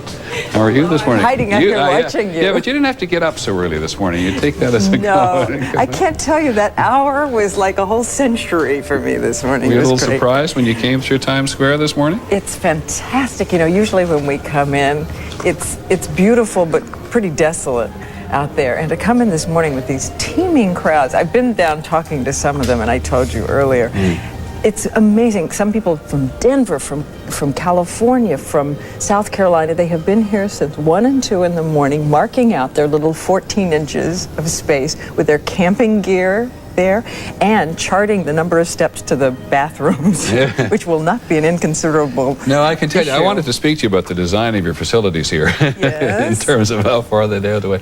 I must say, I'm not at all cynical or skeptical about these matters, but I am surprised that people are here at this time of the day on a rainy morning to take a place for midnight.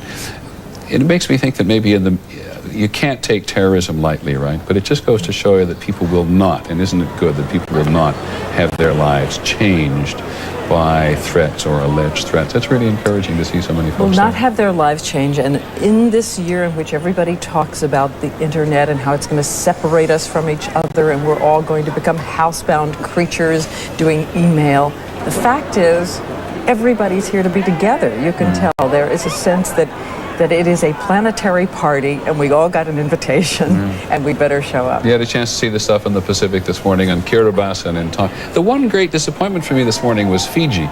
You know, we belong to this international consortium of more than 60 nations, and Kiribati and Tonga and Fiji and New Zealand, not to mention Greenwich and England, all been fighting to be the first. Oh, that was great when the submarine went under the international date line. But Fiji somehow got lost in all this because the international consortium couldn't get Fiji to us this morning, which was a bit of a pity. Well, and the other thing I've been noticing watching your coverage is the variety still exists on the earth. Only the Australians would have their fireworks lit off by a happy face that winks at you, right? Yeah. Only in Australia. They're the least earnest people on earth. But I think the New Zealanders were even more keen. Both these islands, as Elizabeth Fargus was saying about us here, both these islands have had a chance to come out like this in an even more profound way than they have in the past. New Zealand's, after all, a pretty small place.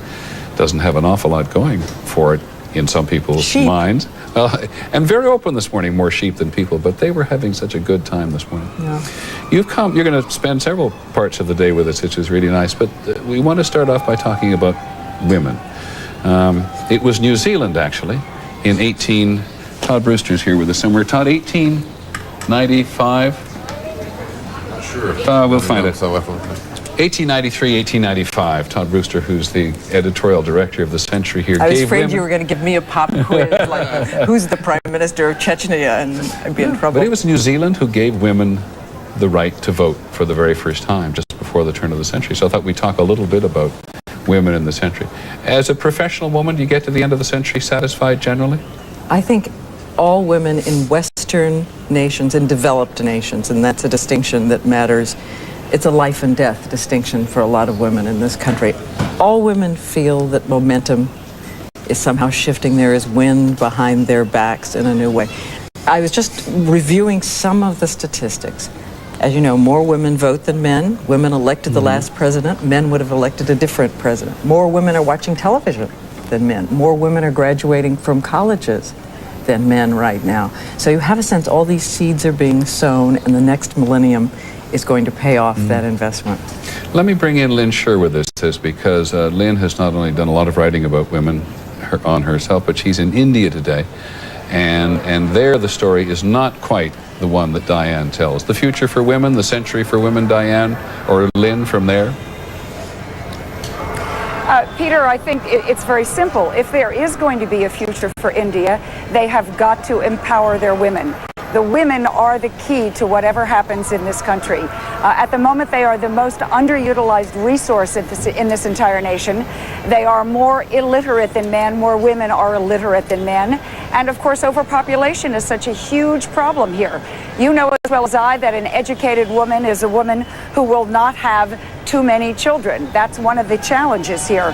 On any list of 10 top priorities for India in the millennium, Numbers 1 through 9 are give women more power. The irony, of course, being that this is the nation that had one of the first female prime ministers, Indira Gandhi.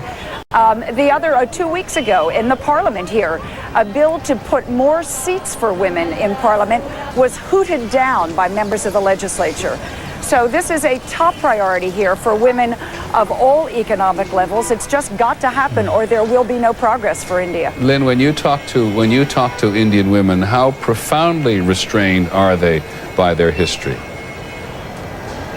It is a question of their economic level, Peter. As you well know, there are many, many independent women here who own their own businesses, who are entirely well educated, who are very independent, who choose their own husbands, I might add. But the lower down you go, the less choice there is. And they are so constrained by tradition, by caste, by religion, that for many of them, there's no education for most of the women in this country. That's what's really sad, and that's what they want to see changed as well. Thanks, Lynn. Diane, I think this comes as an enormous surprise to a lot of American women. I think it does, too. And one of the things that when you look at world politics, you find unimaginable is that there is not an international outcry about honor death, for instance, a number of nations in the world in which fundamentalist communities kill women who are just suspected of not being virgins, for instance, women not being educated around the globe. And perhaps one of the consequences is if the developed nations, if women gain more economic power, which they are doing at a considerable rate, more political power, that suddenly there will be the kind of indignation that can make a difference in some of these countries. I wonder what this looks like seen from the Vatican. Koki Roberts is with us in St. Peter's the Square this morning. Koki, you've been listening to this. Seen from the background of a church which is still profoundly in favor of anti-birth control. Well, and it's certainly a very male institution, to put it mildly. But in Italy as a whole, Peter, it's a very different story. Everything about modern Italy is counterintuitive to what we now think of, what we used to think of as the Italian family, the Italian woman. Is just the opposite of what Lynn was saying in India. Italian women are now more educated than the Italian men. They are the longest lived people on earth. They live to be about 81 years old. And it is the lowest fertility rate on earth here in Italy. And it is considered a direct result of the fact that women are educated and are working. They are, by the way, according to the UN, the hardest workers in the industrialized world. Italian women work longer hours and more days than any other persons in the industrialized world. And the effect of that is no babies. And Koki, I don't mean to make any of you speak for the entire consensus. We've left out Moscow at this moment, for example, where the role of women has changed quite significantly since the early days of the communist revolution or the socialist revolution. But as you look around, do you think the next century is an exciting one for women, seen from there? Sure it is, seen from any of our vantage points, I think. And as you pointed out, Lynn and I have both written a good deal about women in politics in the United States. And there the news is good news. It's not good enough, fast enough. We don't have 53% in government positions as we are in the population. But it is certainly considerably better than it was even 25 years ago. When my mother went to Congress in 1973, there were only 16 women there. Now there's 60.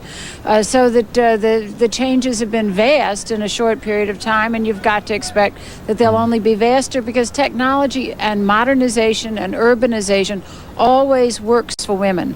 And that's what you're going to see more of in the next century. Can I, since this is, after all, your place, my place, can I ask you a question? Do you think that women will change the world as they gain more economic power? No, I think women have already changed the world. As you were talking about education, I kept thinking about Elizabeth Dole, who was once asked to give away her place at the law school at Harvard because it'd be better suited by a man. I think as we go to the next century, I think we men will just simply have to think that the differences don't and shouldn't exist.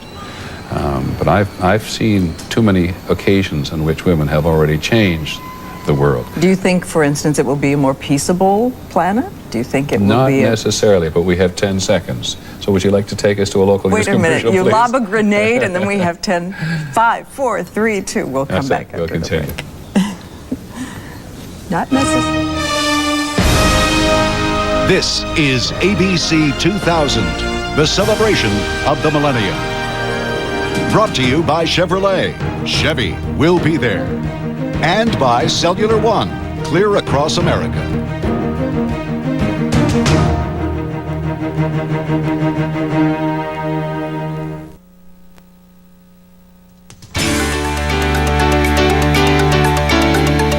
Good morning, Western New York, and a very happy new year. And in some parts of the world, it is already the new year. ABC is covering that end of it, but we're here for you in our little part of the world where celebrations have not begun yet, but the plans have all been finalized and everyone is ready for the ball to drop in Roosevelt Square. Buffalo police assure security will be tight and there is nothing to worry about. If your plans take you out on the road this New Year's Eve, it looks as if the weather will be cooperating. Take a look at the regional Doppler radar and you see things for the most part are clear. Today we're going to get up to a high of 36 degrees, a mixture of clouds and sun. And for tonight, looking rather comfortable out there, 28 degrees, partly cloudy, a little on the breezy side. Taking a look at the 7-day forecast, picking it up on Sunday, there you see things warming up to a high of 50 degrees.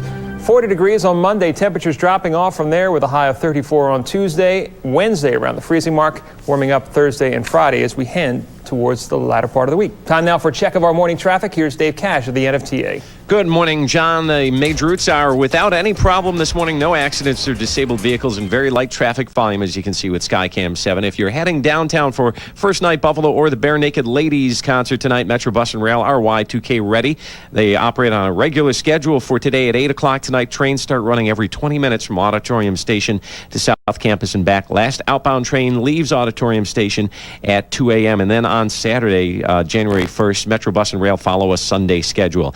On behalf of everyone at the Niagara Frontier Transportation Authority, Happy New Year. I'm Dave Cash with your NFTA Traffic and Transit Update for Channel 7 Eyewitness News. All right, thank you much, Dave. Well, by now, most companies have taken steps to swat away the Y2K bug, but are they immune from liability if something happens? Luke Moretti looks at the question, can you sue if the Y2K bug strikes a powerful punch? As our Western New York 2000 report continues. Mother of all parties could turn into the mother of all lawsuits if, big if, the year 2000 comes crashing in. I'm sure a lot of people are, hoping for the worst.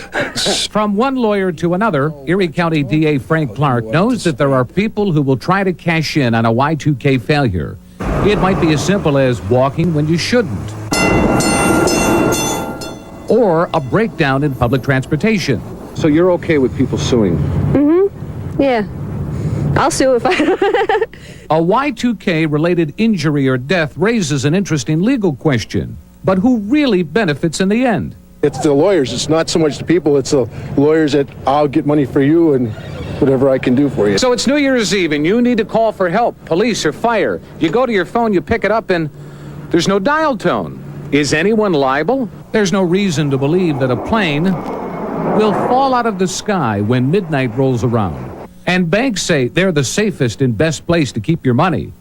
But in the unlikely event that something goes awry, is it okay to sue? They're supposed to provide a service, and if you don't have it, if they don't have the service there, you probably could sue. Many legal experts say any Y2K lawsuit must withstand a higher degree of liability to recover the big money, much to the relief of the judiciary. I think it's been overdone, and I think that the fears the public have are just that, fears, and won't be realized. Still, you can be sure that if it's a company with deep pockets, someone, somewhere will try to litigate. Lawyers can be a very ingenious lot, and where there's money at the end of the rainbow, they can think of a lot of different ways to cite causes of action. Although it's safe to assume that most companies and businesses have made the necessary changes to become Y2K compliant, will it be enough to fight off a lawsuit in the next millennium? Luke Moretti, Channel 7, Eyewitness News. And Linda and Drew are standing by to tell us how things are shaking up on the AM Buffalo side of things. Good morning. Well, good morning and Happy New Year. Yes, let us be maybe not the first, but certainly among the many to wish you Happy New Year. Now, we're here, but we won't have an AM Buffalo as you know it at 10 o'clock, but we will be here kind of in and out. Yeah, we'll give you the local scoop as Peter Jennings and the crew are worldwide. We'll get you local and catch you up on the border crossing. Yes, we're going to have a live camera there to find out how things are going. Everything seems to be very quiet downtown, but we're going to check in and find out how they're ready for tonight. Plus, we sent John Summers to the vaults to find that perfect bottle of champagne just for you. So we'll see you right around 9:15, 9:45, 10-ish. We'll be here. John better be sharing that. Yes. No, well, I don't know. He hasn't made any promises yet. All right, thank you much. That is it for this special edition of Eyewitness News 2000. Stay tuned for more of ABC's continuing coverage of the new year from around the world. Chicago. And we're having a very general discussion about women, because both time and maybe the circumstance allow us to do that. But Carol, your thoughts about women at the end of this century and the beginning of the new one? Well, Peter, I have to describe where I am and where I got my information. I'm in Chicago at the McCormick Hyatt Hotel, where Chicago has invited 2 people from every country on earth to participate in the Millennium. And I've been talking to some of the women here about what they think is going to happen to women in the next century. And there are Americans here who, like me, think that in the next century we're going to see the first female president. We are going to see more women heads of corporation. We talked about in the 70s, we've come a long way, baby, but we've got a long way to go. I think everybody here is expecting that in America, we are going to go the distance and really become equal partners with men in the next century. But I have talked to some of the women from the less developed countries around the world, and they see progress coming for women there too. They think there is going to be great pushes for more education of girls around the world in some of these countries. So it'll be a little lag, but they think they're going to be coming on into their own as well. Those women you talk to from other countries, do they tend to look to the United States or to any other country as a place where women might be the model? We are the model. Yes, everybody looks to the United States. I have to tell you that you began the broadcast with the celebration in Kiribati. Kiribati, yeah. Kiribati. Behind me, I have 2 representatives from Kiribati who say they wish they were there instead of Chicago. It's a little cold here, but there's a gentleman from Morocco, from Liberia. It's very exciting that Chicago has invited all of these people from around the world to celebrate, and that Americans have come to be part of this celebration because never before would they have an opportunity to interact with people from all over the world. Thanks, Carol. We'll come back to you several times for that Chicago celebration today, which we're going to make much of. But we want to go to Paris now, where Barbara Walters is. Barbara, we note that in France this year they chose, I think it was a model as the new face of the Republic. And yet it's a country where women have always been regarded as, in many ways, more equal than women in some other countries. Yes, I think that's true, especially today. Many women and young women in Paris, in France, don't get married. They see no need to. They have children, and the state supports the children. They have great independence. But you know, Peter, and I have to tell you that I have just lost sound, but I'll just say this. No, it's come back. When I look at you and Diane, I can't help thinking that 30 years ago, when I began on the air as a writer, there was only 1 female writer on the program I worked for. There was no such thing as a female co-host or 2 people talking so easily and equally the way you 2 are. I couldn't come in and ask a question until the 3rd or 4th question. There was no women's movement, and this is just in the past 30 years. Look how far we've come. Well, and we should add that one of the reasons we have is you, and that's the truth. No, not no. Well, that's no very question. kind, but you know, here in Paris, yes, I'm sorry. Go ahead, please. Well, I was going to say they have a history of very strong women. You know, we go back to Joan of suddenly I'm French. We go back to Joan of Arc in the 15th century, and Diane, you know, in this century, Simone de Beauvoir, who probably wrote the first a book about the liberation of women, The Second Sex. They have designers like Chanel who took women out of their girdles and made them free and easy so we can wear jeans the way the men do.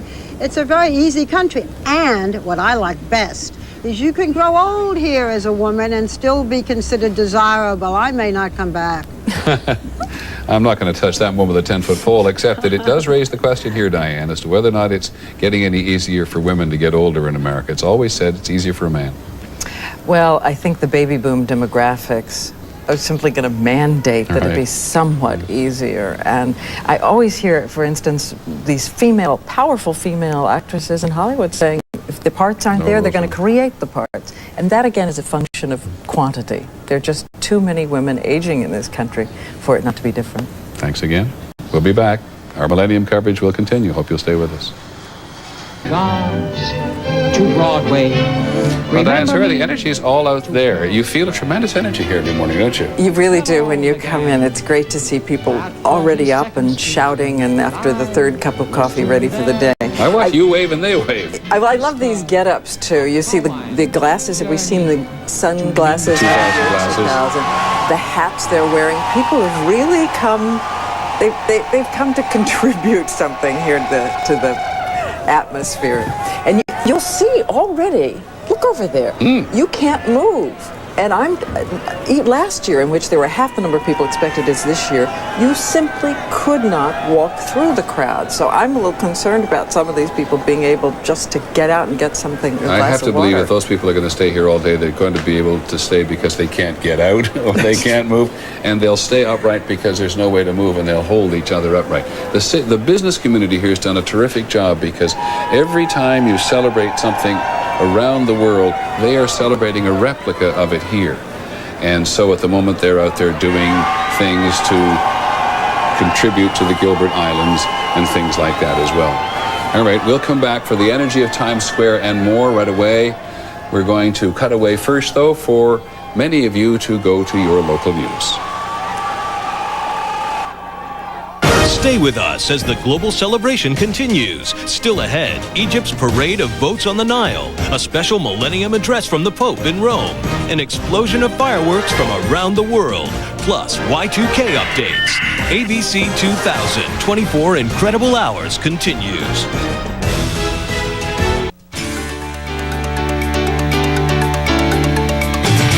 Good morning, Western New York, and welcome to our continuing special Millennium coverage. ABC is covering celebrations around the world, and we're covering our little part of it, too. Thousands of people will head downtown for first night and the big ball drop, and that's where Eyewitness News reporter Helen Tedros is right now. Good morning, Helen. Good morning, Kathleen. Happy New Year. Tonight is the night, New Year's Eve, 1999. Let's go to our live eye camera, and you can see what everyone is going to be watching. The NYMO building for the 97 Rock Ball Drop. First night will be extra special this year, and they are expecting a very big crowd for the alcohol-free celebrations. There will be music, dancing, great food, and it's going to be for everyone. Security is going to be tight. Extra police officers will be on the streets to make sure this is a happy and safe New Year's for everyone. It's certainly going to be one that we'll be talking about for quite some time. Kathleen, back to you. You've been down there all morning. I had the workers got there pretty early to start setting things up. You know, they really did, Kathleen. We were out here really early in the morning, around 5 o'clock, and they were out here. The folks from 97 Rock were getting ready for what is expected to be a very exciting time here. And there's going to be a big change. Usually everything is done by computer, but it's not this year. Yeah, that's right, Kathleen. It is completely Y2K compliant. I don't know how long I'm going to have to say that.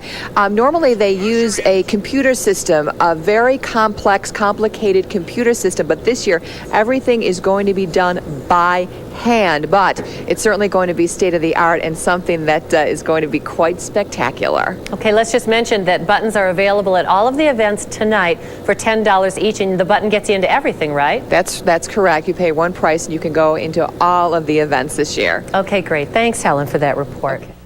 The city's worked very hard to make sure this evening is as safe as possible, but concerns over safety actually caused a problem at the border last night.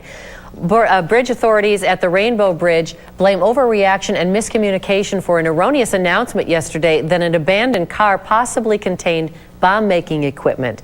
The car was found on the American side of the bridge. Officials closed the bridge for several hours while they investigated. They now say the car belongs to an Erie, Pennsylvania man. They stopped December 21st for not having license plates. Authorities say heightened security measures led to the overreaction, along with a partially inaccurate technique that they've been using with the dogs. Now, if your plans take you out on the road this New Year's Eve, it looks as though the weather will be cooperating. Let's take a look at our forecast. Today, the high will be 36 degrees, clouds and some sun, possibly a sprinkle and a flurry. And tonight, the low will be 28, partly cloudy and a little bit breezy. The 7-day forecast looks like this. 44 degrees tomorrow for the first day of the new year, 50 degrees on Sunday. Monday, it'll be a little warmer with cooler with 40 degrees, and 34 by Tuesday and 32 by Wednesday. Thursday, it's warming up again with 38 degrees, and Friday, partly sunny and 40 degrees. If you want to be a millionaire, you have less than 10 hours to buy a ticket for the biggest lottery in New York history. The Millennium Millions jackpot is worth $100 million, and no doubt will be worth more than that by the time of the actual drawing. The drawing will be held in Times Square at 6:27 tonight, and you can see it live right here on Channel 7. And that's it for this special edition of Eyewitness News. Happy holidays from all of us at Channel 7. Your hometown advantage. ABC 2000 continues live from around the world. Once again, Peter Jennings. People downstairs waiting for us, well, waiting for whatever at the moment. They can't be waiting all this time until midnight. They're going to have fun before then. We're going to go to South Korea now because they're celebrating the new millennium in South Korea already with their particular kind of historic celebration.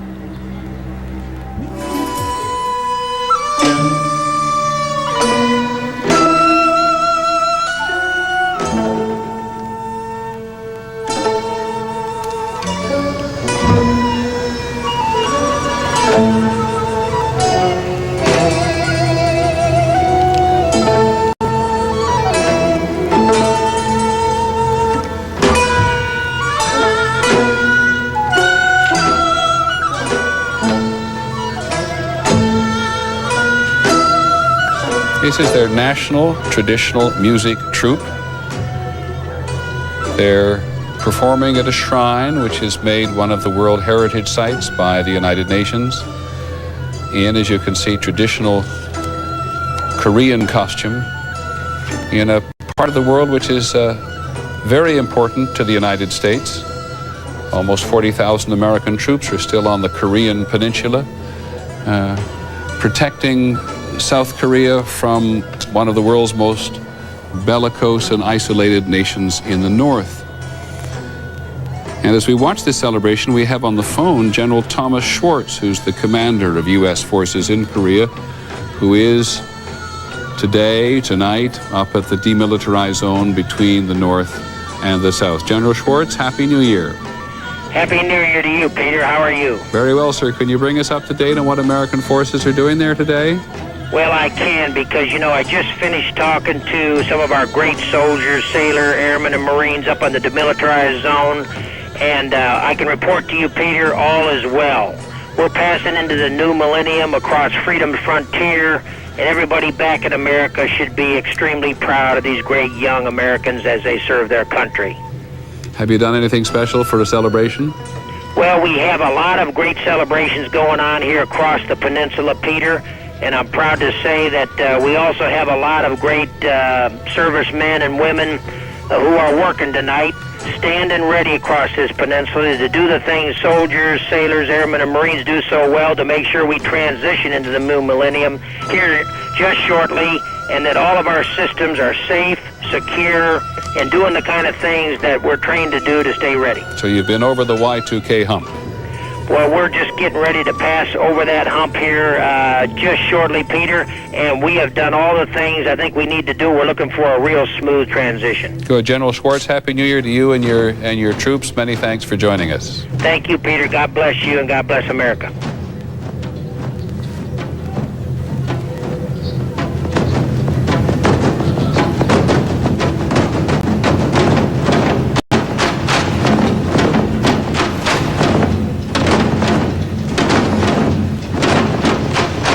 Sawyer has been, Diane, you've been watching this with me. You're one of the few people I know who's actually been to North Korea for a reporting trip. Most secretive kingdom possibly on the earth right now. We got in because I went with a group called Feed the Children. Right. They said I was a member of the choir. I'm glad that wasn't put to the test in order to get me in. There's no way a journalist would have been allowed in otherwise. And we went there a couple of years ago at a time when famine was sweeping the country. And to this day, we don't know whether 250,000 people died or 2 million people died. And here we are in some of the orphanages. They did everything they could to keep us from seeing these children who were desperately hungry. The mothers would whisper to us that they had no food. We kept hearing that the older people had decided simply to starve themselves in order to preserve as much food as they could for the younger children. One of the very big challenges particularly for the early years of the 21st century, as to what North Korea will do, regarded it as a dangerous nation by us, still on the verge of starvation, and the United States has been engaged to some considerable degree, but you sort of wonder where it's going. Well, the U.S. has decided to lift the sanctions in exchange for their not having tests of their weapons there. But it's impossible to predict with these people. It's one of the last places where the children actually get up every day and have to give thanks to the peerless patriot, the great thinker, the deep and beloved leader who is the father of the country. It blasts out from the speakers all day long. And Kim Jong-il, who is now the head of Korea, is an absolute mystery to everyone. He wears cowboy boots and is said to like Western movie starlets, but we have no idea beyond that who he is. One of the really sad things about always going to South Korea is really how much passion there is for reunification too, and clearly there's got to be reunification. You can't go another century, ever since 1940s now, and the people who still feel so profoundly connected to the North ever since the end of the Korean War, the families there with so little contact with their families, and yet the passion in the South is extraordinarily deep. And they're trying something fairly brave called the Sunshine Policy, in which instead of simply entrenching and trying to defend themselves, they're reaching out a little bit, could backfire at any moment, as we know. But at this point, at this point in the millennium, that there should still be a country like that in which people are required to take the same routes to work each day so that they can be monitored, and the same routes back home. It's inconceivable that it is still being tolerated by the rest of the world. Speaking of challenge, when we come back, we're going to go to Africa. Jim Wooten is in Djibouti in the Horn of Africa for us, and so we'll talk to Jim. We'll see what they are celebrating in Africa and what they are anticipating for the next century. From Times Square and around the world, ABC 2000 will continue in a moment.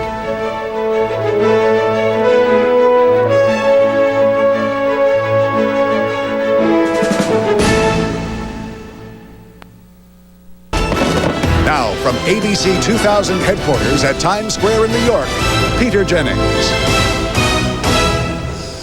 Times Square is trying to keep up with the rest of the world and doing it very successfully. They've just celebrated the new millennium in Australia, and they're throwing tiny boomerangs from the tops of the buildings here down into this surprisingly large crowd for this hour in Times Square.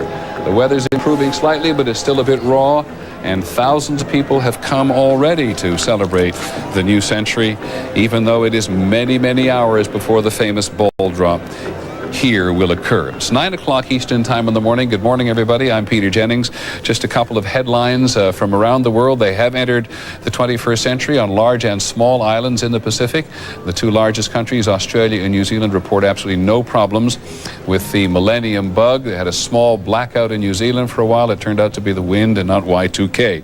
Russia has a new acting president, Vladimir Putin, and he says already that his country's foreign and defense policies will not change. This is when Boris Yeltsin several hours ago, very surprisingly, announced his resignation. Mr. Putin now holds the codes that control Russia's nuclear arsenal, but reaction as measured by investors, at least in Russia, appears to be positive. The Russian stock market jumped to a 15-month high on the news. Now, the hostages that had been freed from that Air India airliner that had been on the ground at Kandahar in southern part of Afghanistan are now on their way back to India. We do not yet know their condition, but we assume that they are in an awful lot better condition than they've been for the last 5 days. And the hijackers have disappeared with the 3 militants they managed to extricate from Indian jails, and we have no idea where they have gone, though surely the Taliban, which governs Afghanistan, does as well so far. And there has been no report anywhere in the world, to the best of our knowledge, of any untoward incident on this century occasion. We asked ABC's Bob Brown to put together a package of the highlights of what has happened in the world so far. Here he is. The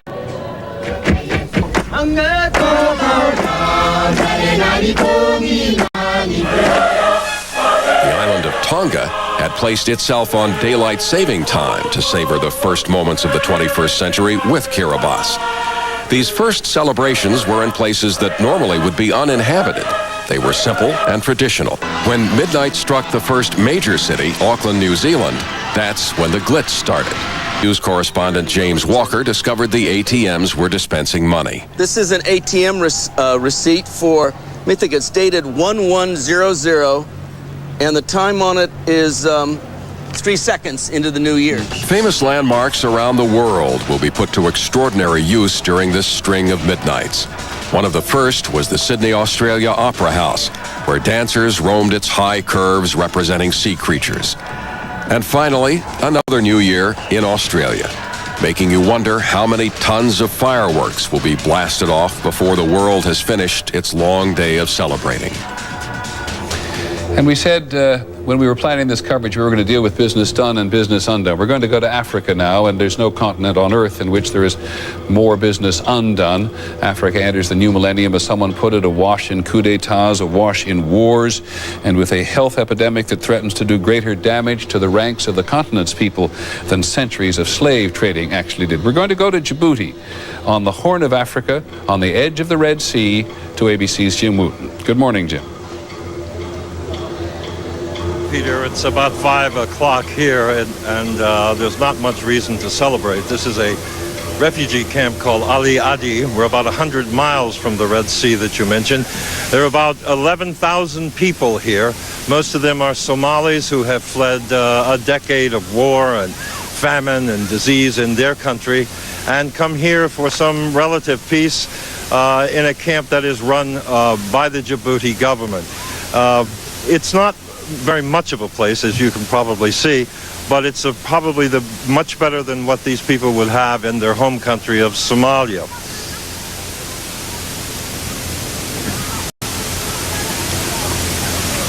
Jim, you've been there a couple of days, I know, and you've been talking to these people, and they have some sense of the passage of time now. What, given the assistance of the United Nations High Commission for Refugees, do they have to look forward to? Well, the UNHCR, the High Commission for Refugees, has been appealing for more money from donor governments. They have an $800 million aid budget here in Africa, and they only have about 450 Africa. That's a pretty constant figure, and it's a hard job for the UN.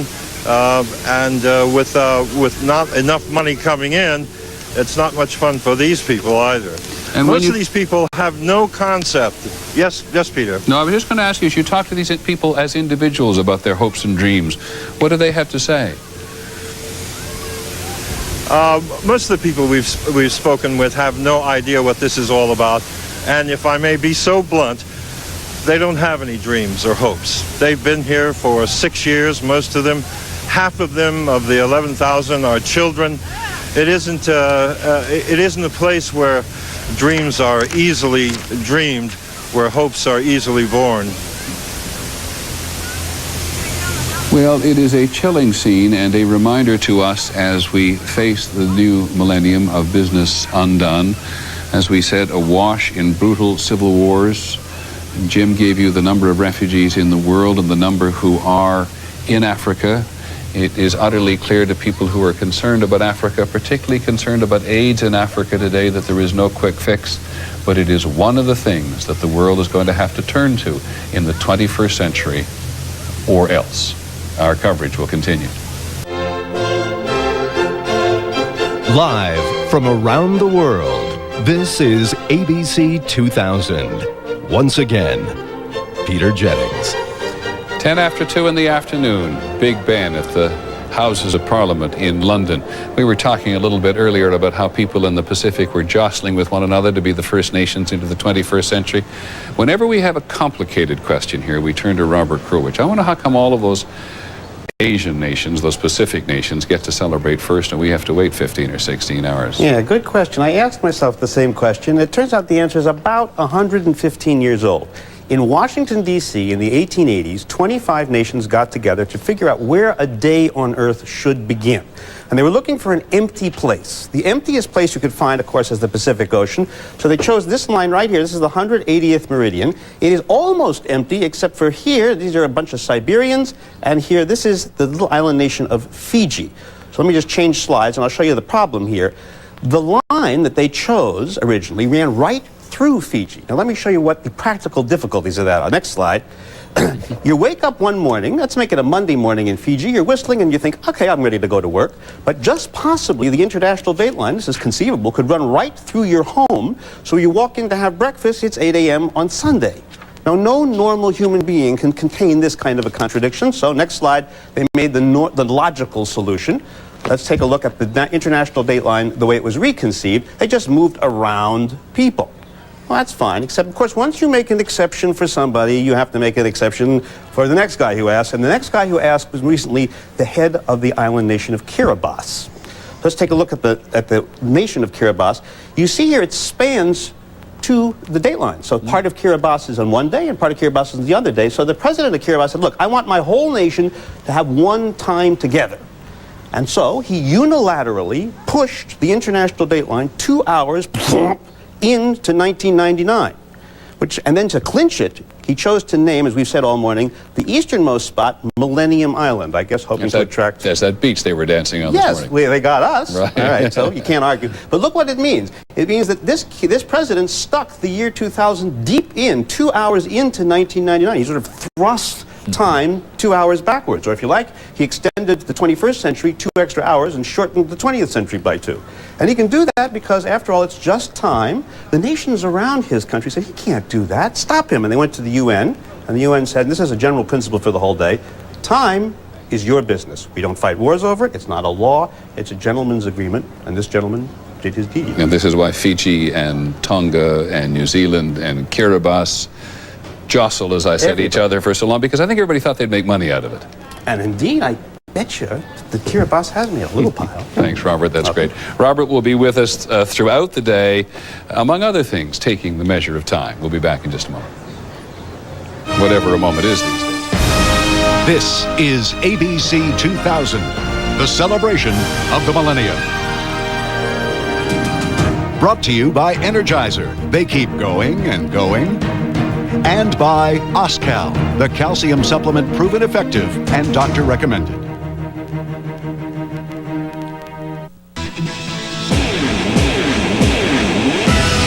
Another example of the Millennium Madness, you're looking at Hong Kong now. Last time we had an enormous celebration in Hong Kong, not everybody celebrated, was when it was reunited with China as a whole a couple of years ago.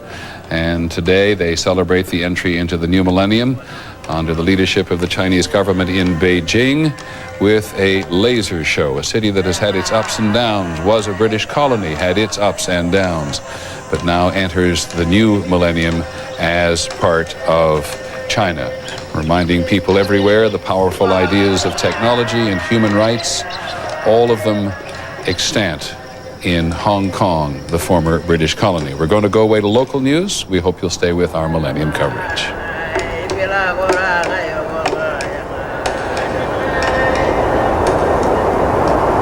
ABC 2000 will continue live from around the world in just a moment.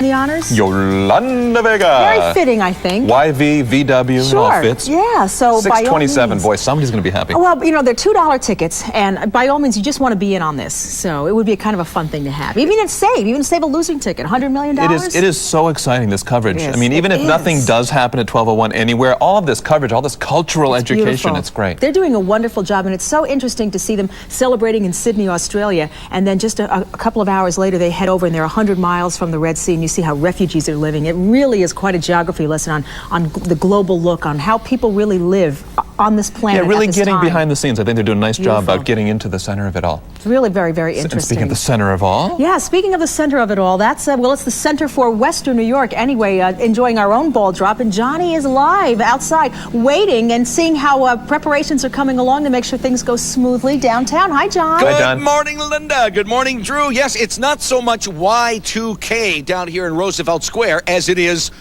where 2K. We thought they would be working on the ball, getting the ball ready for the drop.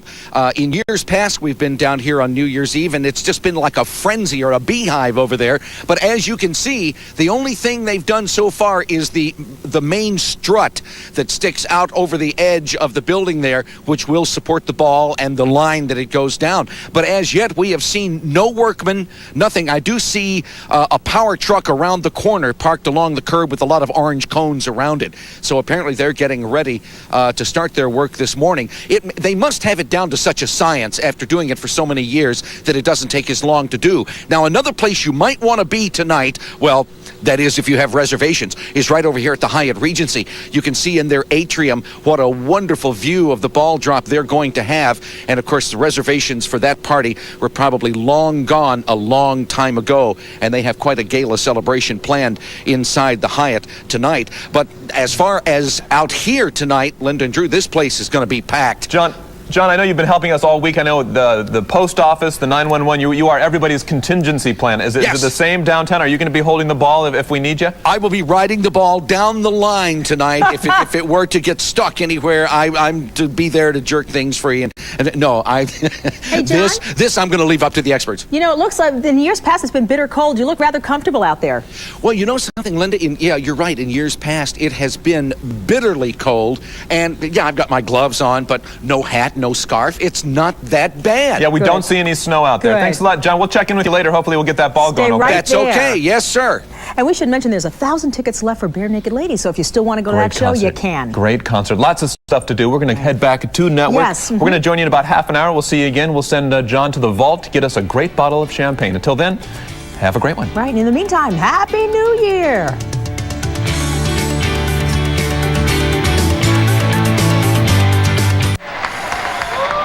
We are back at 9:30 Eastern Time to witness an historic moment. The floor of the New York Stock Exchange, which will change dramatically in the century, welcomes Muhammad Ali. He's there to ring the bell, by many accounts, the athlete of the century. He's there to ring the bell for the last time this century. He's there to be admired by so many people who admire him in every corner of the globe. He's there with his wife and his daughter, his wife Lonnie, his daughter Mia.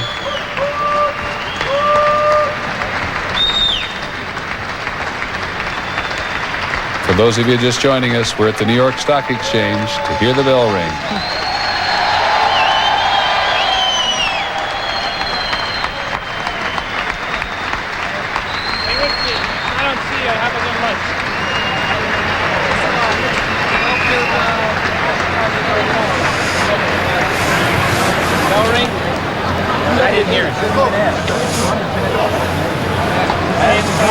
And Muhammad Ali and the chairman of the New York Stock Exchange, Nick Grasso, on the left there. A place that really and truly, as Betsy Stark, who covers Wall Street for us, has told us so many times, knows how to put on a show. Are you there, Betsy?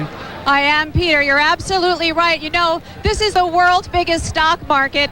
It knows the world is watching, and it's become customary to use the opening and closing bells as an opportunity both to publicize new companies listing on the exchange and to draw attention to the exchange itself. And as the millennium has approached, there have been a parade of famous people coming through here. The playwright Neil Simon was here earlier this week. Bishop Desmond Tutu, winner of the Nobel Peace Prize, was here. And a certain famous former anchorman whose a name I can't recall at the moment.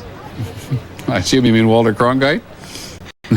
That's the one. We'll have Walter Cronkite on this broadcast before the day is over. Now, talk to us a little bit about how this place is going to change, because everywhere we go in the world now, somebody's open and trading, and the New York Stock Exchange is going to have to go into the next century following suit. That's true, Peter, and it's been a century of tremendous change already. I think we have some pictures to show you of what this place looked like at the turn of the century when the New York Stock Exchange moved into these current quarters on Wall Street. At that time, everything about this building was considered state-of-the-art, from the architecture to the ticker tape used to record trades. Back then, trading volume was 500 million shares a day. Today, nobody blinks an eye if it's 1 billion shares a day. The big board used to show where the Dow Jones Industrial Average was trading was considered state-of-the-art as well. Today, everything's electronic.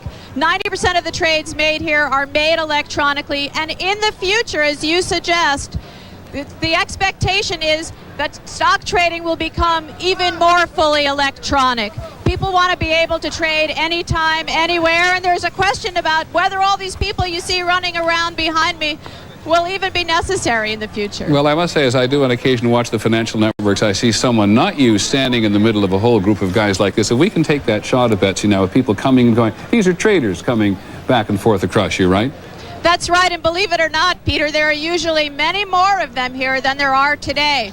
The day before a holiday is typically an uneventful day, a light trading day, and that's been the case this week. I mean, yesterday was one of the lightest trading days of the year. A lot of people have already gotten a jump on the holiday weekend. There's an awful lot to celebrate this year on Wall Street. Now, am I correct in calling that there were 12 original stocks on the original New York Exchange? I think you told me the other day only one is still on the board.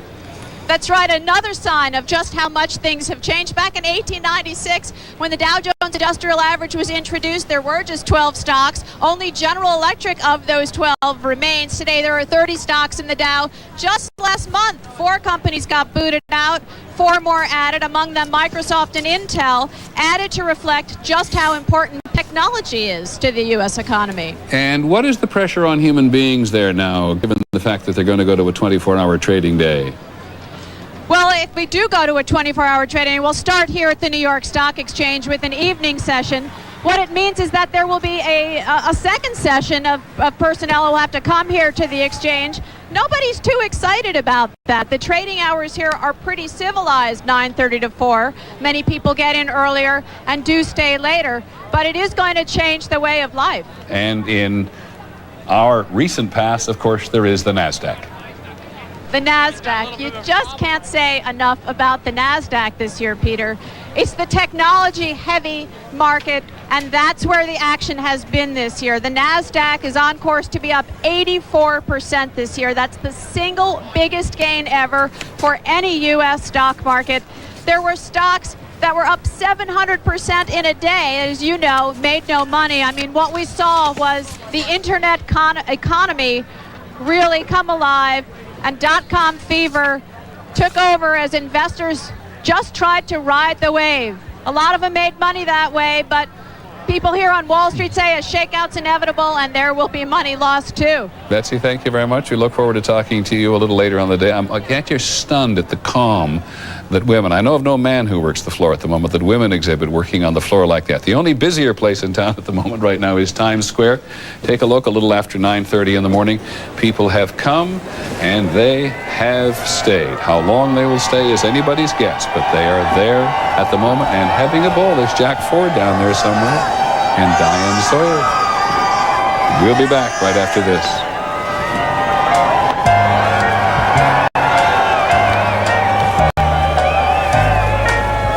Start spreading the news. I'm leaving today. I wanna be a part of it.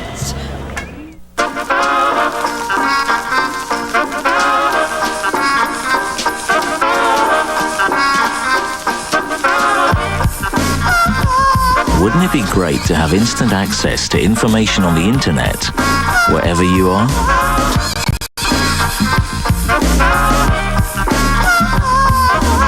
Soon, you'll be able to.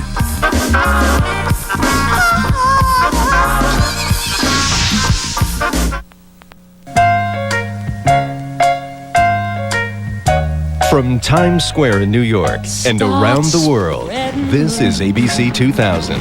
Once again, Peter Jennings. More than a year ago, when we were beginning to do our first serious Y2K stories, and where would the Millennium Bug show up, if anywhere, I remember we did one on a fire pumper, a pumping piece of apparatus, because it was one of those things that people thought people might not find the bug in. It reminds us this morning, John Miller's all over New York City for us to watch the panoply of life unfold as the century changes, and at the moment he's with the Fire Commissioner of New York City, Thomas Von Essen, up on 133rd Street, or up on 103rd Street. John. Well, Peter, the fire commissioner's job has changed a great deal. Commissioner Von Essen is not just in charge of the fire department. The fire department has also enveloped the ambulance service for this city. That means you got a lot to think about tonight. Fire and medical emergencies? This is a big night for the emergency medical service. It's probably the busiest of the year. There's always a lot of minor injuries that happen when you get that many people together having a lot of fun. And it's hard to move around in there. Very difficult. So we've tried to come up with different ways of having roving patrols inside of Times Square to prevent us from having to get ambulances in every time somebody needs help. using golf carts, people on foot? Yeah, we've got roving patrols of EMTs and paramedics, firefighters and fire officers. We've got golf carts that we can get people out quickly without having to get ambulances in. And we think we're ready for lots of people coming out to have a great time.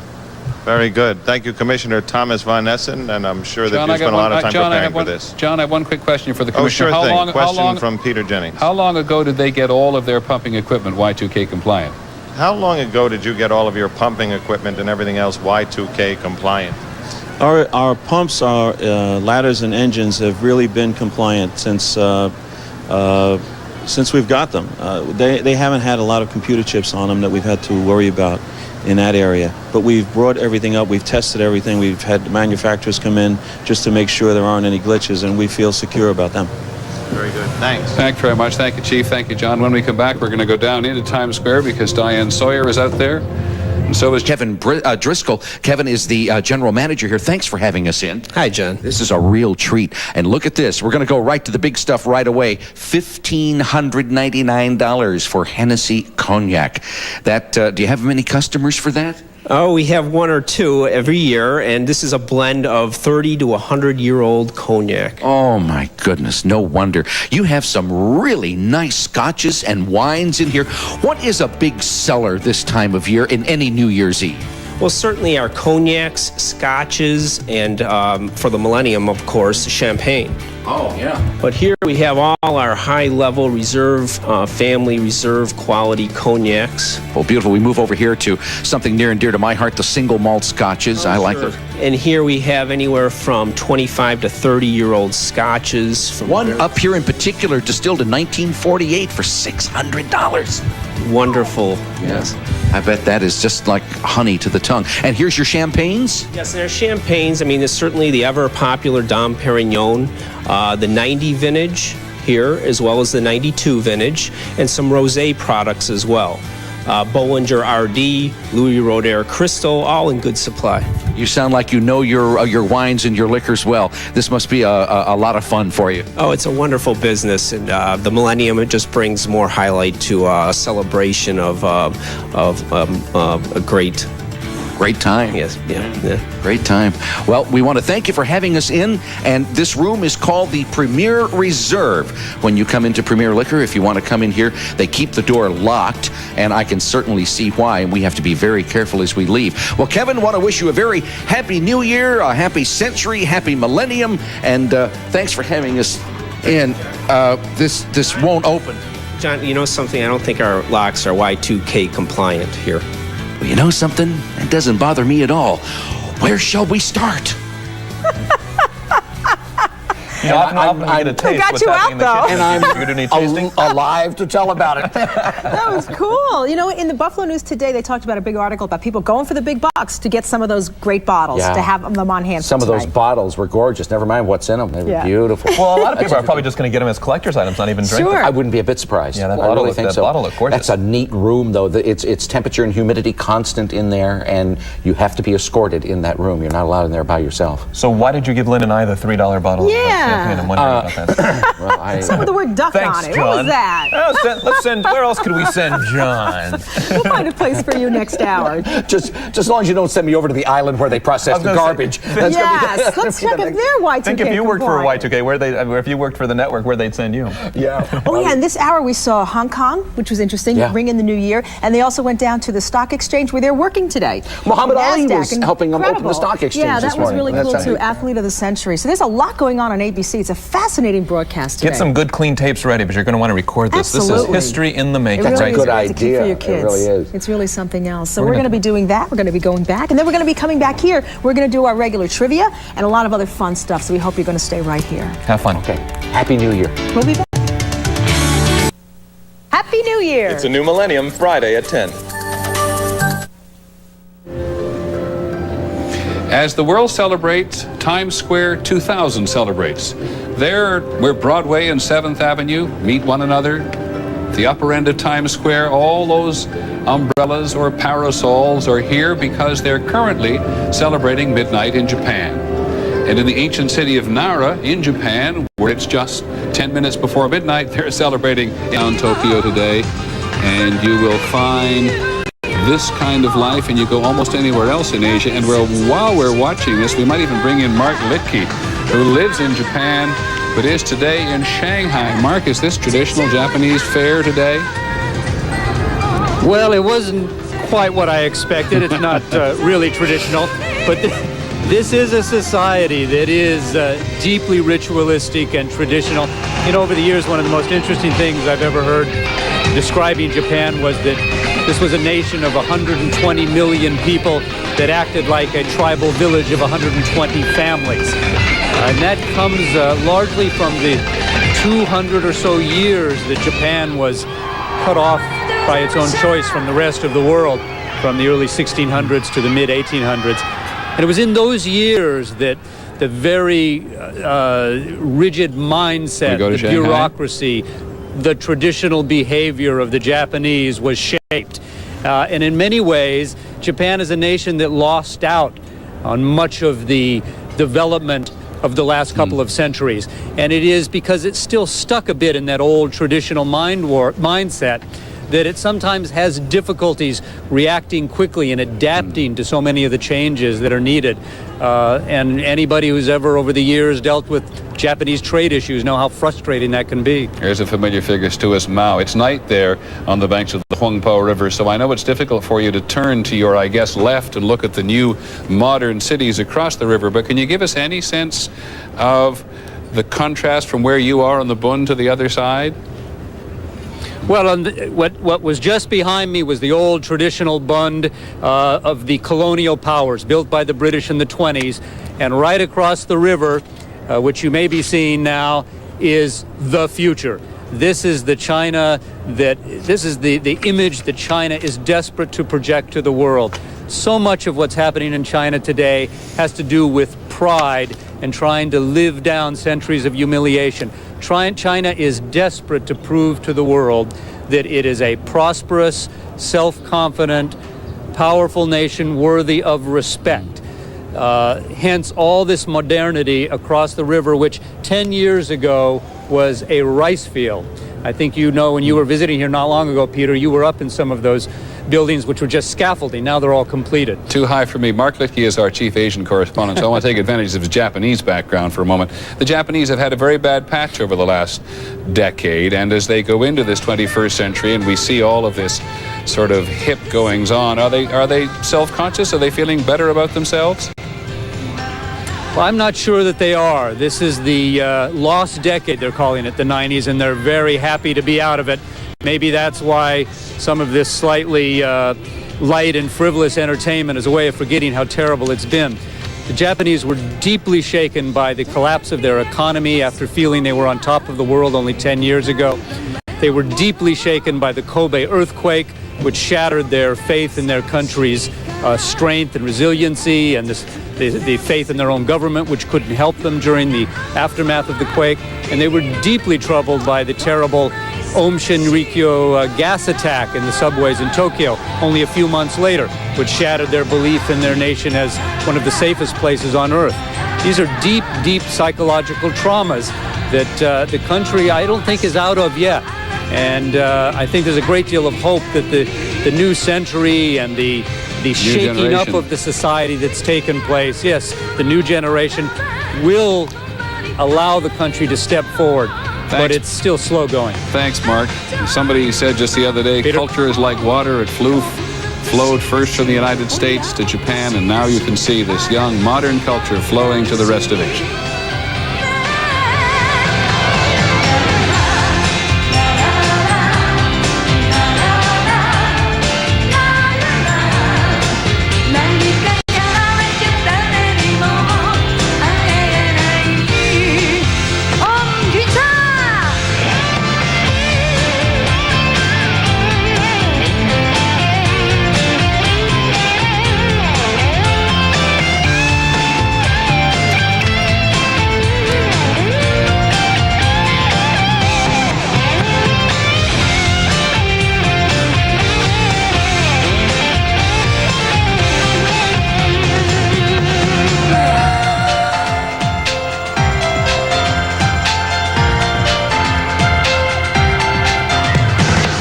3 minutes until midnight in Japan. This is the ancient capital, as we said, though it doesn't look a good deal like it at the moment. You get some hints of it off in the distance there. You see the etching of the trees there.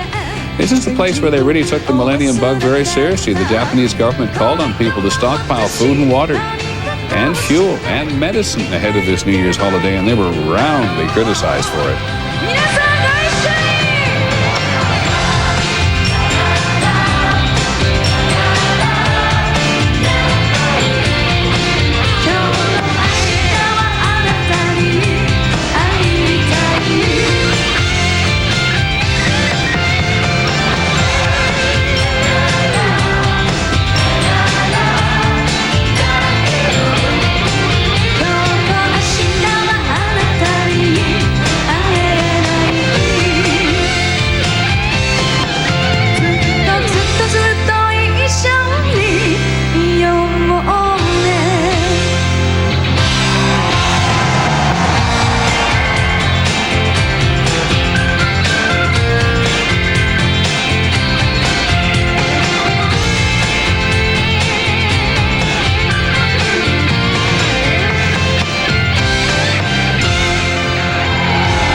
Well, it's the most important festival in all of the Japanese calendar. Remember, we're celebrating a lot of different calendars and many different measurements of time around the world today, but everything in Japan is closed for this celebration.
Rising sun, the new century begins. 126 million people celebrating the arrival of the 21st century.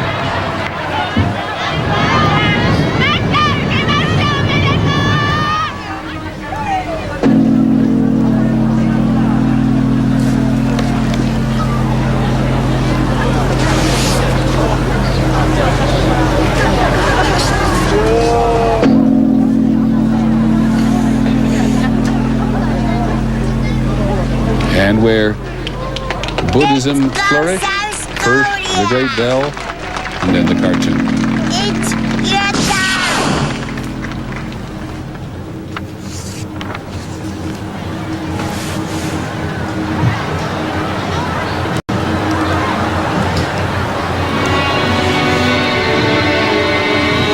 In Times Square, they're celebrating right along with the Japanese. I got it. In Times Square, they're celebrating right along with the Japanese, as you can see, Happy New Year to the world. with the petals. Now 네? go to the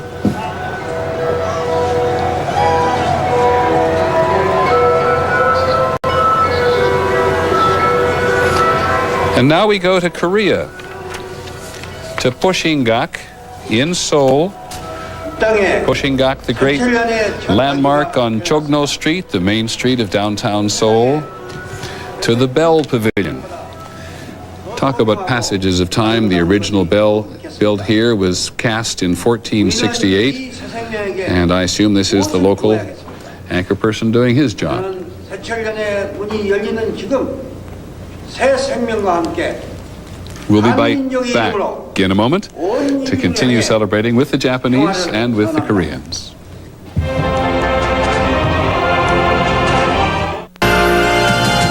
From around the world, ABC 2000 continues. Once again from Times Square, Peter Jennings. Welcome back. We're continuing to take the measure of time around the world. Sometimes it goes very slowly, sometimes it goes very quickly. And it's really fascinating to watch how the people who celebrated Times Square 2000 have kept up. All those pieces of pink confetti were designed to be the equivalent of cherry blossoms as they floated down on Times Square. They've got something for almost every country around the world that's been celebrating. Immediately below us are all these extraordinary parasols. Good morning, everybody. Down there, Diane Sawyer, who's in Times Square. I understand completely why you get so much energy working here. Peter, good morning. Diane and I are here. We can barely hear, but I suspect you were saying hi to us down here. I was. What's happening, as you mentioned, is as part of the festivities here, a number of things are taking place. One is that Diane's wearing very cool glasses here. Friends here like Diane's glasses. But the other thing that's taking place here is that each time we show another midnight segment in our big screen up there, everybody sort of buys into the celebration. We heard them counting down for Japan just a few moments ago, and then an explosion that will rival, I think, what you're going to hear at midnight around here. You've got to know, too, these people swear you're going to be here at midnight. Yeah. You're not going to. So I've been compiling a kind of survival guide. How do you do that? And it turns out the first thing you have to do when you come to Times Square is express yourself. Now, didn't you wake up this morning, Peter, and say, I think I'll put Jell-O in my hair and some sparkle? Look at this. We have a multitude of it. We have people, how many layers of jeans? Two layers of jeans. People are wearing 6 and 7 layers of clothes, and they have cereal boxes stuffed down into their clothes. All these guys have been here since we've been out here for at least 2 or 3 hours now. We're still, 14 hours away, but they promised they're going to be here tonight. Well, anyway, Peter, I just have to tell you that I asked them all what they're going to do in the Millennium, and they all said, toy person, find a restroom, okay? That's terrific. Right, Diane Sawyer and Jack Ford on New York's Village Green. It is absolutely true. You come to Times Square in New York, no matter where you are from, and someone here has an opinion about something that is going on elsewhere in the world. Let us go elsewhere in the world now. First to London, to Charlie Gibson. Charlie? Peter, you were talking earlier to Mark Litke about modernity, and the British, I think as much as any other country are so worried about that. You'll remember Tony Blair, when he became the new prime minister, wanted to change the phrase from rule Britannia to cool Britannia. The British, who were so transcendent in the world at the beginning of this century, go out now somewhat uncertain about what their role is. By the way, I should say the British have their crowds. They have now 4 stages around London that are beginning to have music that is going to run all the way up to midnight. Crowds are gathering all along the embankment of the Thames. But to come back to this question of modernity, the British wanted to show that they, along with so many nations, are ready for the 21st century. So one of the things they built is this wheel, the Millennium Wheel, the London Eye, they call it, that was constructed really with private money, about $35 million. Most of the money came from British Air. But of course, the British... Nothing ever seems to go totally right here, and the British always worry about whether things work in this country, and the wheel doesn't. They had inspectors who came in just a couple of days ago to look at it, and one of these pods doesn't rotate correctly as the wheel goes around. What you're seeing are some pictures of some people who were on the wheel just about a half an hour ago testing it out, but they don't consider it safe yet for the public to ride. The Prime Minister, Tony Blair, was supposed to get on it with some people who won a contest tonight and be the first people to ride around, but the safety inspectors came in and said it's not working, and so it's not going to start running until about the 1st of February. So much for modernity here in Britain, Peter. Thank you, Charlie. Look forward to talking to you shortly. It is a reminder, though, at the beginning of this century, when the age of invention was just taking hold and people were utterly fascinated by technology, it is no different. Here we are at the end of the 20th century. Let's go to Paris and Barbara Walters. Well, I hate to rub it into London, but the Ferris wheel here in Paris is working. There's a huge one in the Champs-Élysées, and there will be 12. That's the big one. You can see it's working. There will be 12 smaller ones of every design that will start going off at midnight, and they're just for that one time only. But Peter, the mood in general here is subdued. You and I talked earlier about the storm, yes? And it's been very bad here. They've had 2 hurricanes, one on Sunday in the north and then on Tuesday in the south. Half the trees, Peter, in this country are down. Even right outside by the Eiffel Tower, you can see trees down. There's an oil spill on the coast, and lots of birds are dead. There are still 1 million people without electricity here. So that even though it's been a very good year for France, financially, economically, it's a subdued mood now because nature has ruled, and the last few days it's ruled badly. But just briefly, Barbara, and we can come back to it throughout the day, you put your finger on something really interesting. France comes to the end of this century feeling overall very good about itself, has the best economy in Europe by some accounts at the end of this year, and is feeling that its general tendency towards leadership is justified, right? Yes, I mean, it has a mixed government. The prime minister and the president are of 2 different parties. But the socialists seem to have gotten things rolling. They've privatized a lot of the industries, and as you said, the economy is very good. They're introducing a 35-hour-a-week work week, and they don't know whether that's going to work. But I should point out, because you can see the Eiffel Tower, it's only 8 hours away from midnight, and there are a lot of Americans here. The shops are full, the restaurants are full, so the tourists are feeling very good about today. Okay, Barbara, thanks. We'll come back to you not too long. Looking forward very much. Barbara went to Paris, among other things, to talk to some of the world's greatest designers about what design and fashion was going to look like in the 21st century. We should, however, give one more tip of the hat to George W. Ferris, who developed and designed and invented the Ferris wheel for the 1893 World's Columbian Exposition in Chicago. Man, we get a lot of mileage out of him today. On the other side of the world, we go now, not quite on the other side of the world, we go to Bethlehem, and ABC's Bill Blakemore. Bill. Peter, it's been a very peaceful, quiet day here, except for the rehearsing you can probably hear for the concert here tonight. But we have noticed that the Palestinian police, who have been guarding, for example, the entrance to the Church of the Nativity just behind me here, have been watching very closely with pictures in their hands of several people they're looking for. We've seen some of the names, Eric, John, and James. We've seen the pictures. They look Caucasian. They look like, for example, some of the American Christian fundamentalist groups that have been here. The Israelis have been deporting some of those Christian groups, some of whom are said to be suicidal on the eve of the millennium. And we know, I spoke with the Palestinian director of security here a short time ago. He said they are taking special measures and trying to track down every last one of these people who they're worried about, especially some of these Christian fundamentalist groups that have come from America. Bill, I know that the new Palestinian Authority had hoped very much to capitalize, if we can stay with that picture for a second, to capitalize on Bethlehem 2000. This is Manger Square, basically. It was full of cars and buses not too long ago. They've redesigned it. Do they feel that their hopes so far have been realized? Well, it's too early to tell. The crowds seem to be less than they'd expected. They certainly have poured a lot of money, and $150 million that they funneled in from donations and investments from around the world. They've spruced the place up. It looks beautiful during the day with the gleaming new stone. But so far the crowds have been rather sparse, and we'll see how it looks tonight as midnight approaches. Okay, Bill, thanks very much. Bethlehem, wakeful, tense, and not for the first time in its troubled history, waiting to see what happens next. We'll be back in just a moment. From around the world, this is ABC 2000. Once again from New York, Peter Jennings. Stay with us. Come on, let's go back to that picture for a second. Something I said we were going to do today, which we haven't done yet. Roger Goodman, put your hand up. Roger Goodman is our director. We've worked together for years, and this is the biggest technological challenge we have ever tried together in television. Stay still for a second. On every single wall in our control room, there are little squares. Those are television monitors even when they're not television monitors, and every one of them represents a different part of the world. Roger, you have another control room, don't you? Now, tell me how it's going. We're doing pretty good so far.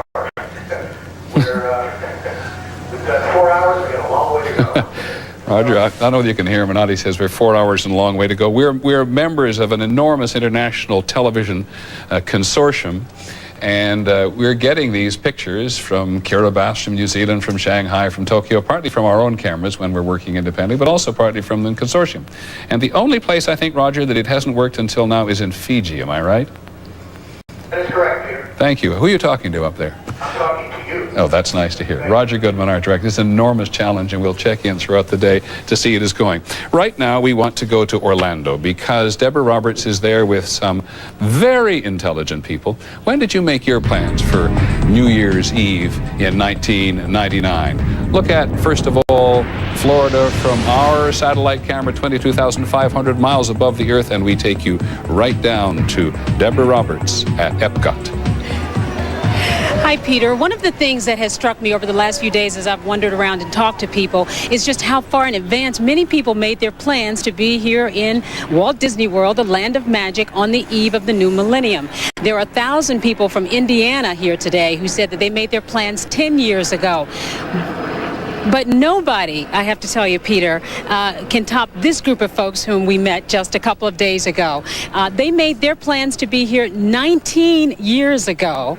And let me introduce you to them. We have John and Andrea Johnston and their 7-year-old daughter, Erica. And we also have Kenneth and Mary Ann Zabricki. Kenneth and Mary Ann were 23-year-old newlyweds when they were here 19, almost 20 years ago. And John and Andrea were 23 and 29, also newlyweds. Now, Ken, let me ask you, how did this all come about? How did 1999, which probably felt so long away at that time, come about? Well, we were staying at the campsite, and we decided we were having such a good time here at Disney that we'd come back and stay at the Contemporary Hotel. Well, which was a pretty plush hotel at the time. Best place here, and they were booked for years ahead of time. So we asked the receptionist, how far ahead can we make a reservation? And it turns out, because of the Millennium Bug, December 31st, 1999 was the last date you could take. And so we looked at each other and said, we're going to take that. Of course. And my favorite part, Peter, is the room rate at the time when you made your reservation. How much was it? We paid $85, or we put down a deposit for $85. $85 a night is what it would have cost then. And did they honor that? Well, no, and now they guaranteed as of 97, it's now $385 a night. A big difference, Peter, but it is sort of impressive how many people saw this as a destination point for 1999. Thanks very much, Deborah. Okay, we're going to continue our coverage of the world when we come back. Fabulous coverage we're enjoying from ABC, and we're going to get back to that in just about 4 minutes or so, but I guess we want to take a look at the weather first, because as we saw when John was out by where they're going to drop the ball at Roosevelt Square, it's really a mild day for New Year's Eve. Not bad at all. You can just barely see your breath. It looks great. Everybody's off. Why are we here? Heavens, we're the only ones working. But take a look at the temperatures. Feels like 23. That's the wind chill, but our forecast for today is rather mild. So if you're going to be heading downtown for first night, it looks like you're in pretty good shape. We have just a little bit of precipitation coming across the Niagara frontier, but we're having plenty of sunshine for today as well. There's our Doppler. There's just a little bit. You'll notice there's rain showers. It looks like heading out to sea from New Jersey, even down to New York. Some gray skies down there. Today's high for us, 36, well above average. Clouds and sun, maybe just a sprinkle or flurry, but no problems there. It's a nice way to enter the new year. Things are warming up, but you know what? Things were getting very hot emotionally yesterday at the Rainbow Bridge. That was an interesting story with that car that had unmarked license plates. Is that right? It had been abandoned there for several days. And apparently they had done that, but then they had put it aside, and then all of a sudden the eyes got wider this time of year, and they were tracing it for drug-related connections. And it ended up being what? Just an abandoned car? I think they had it was on its way to being impounded apparently, but well, it's nice to know that all the antennas are out and we're being very careful. Yes. So there's a beautiful shot of our Peace Bridge this morning. Oh, look at that. That's a live look, Traffic looks rather light this morning, doesn't it? Border crossing, but I'm sure they're very diligent on both sides, watching everybody come across.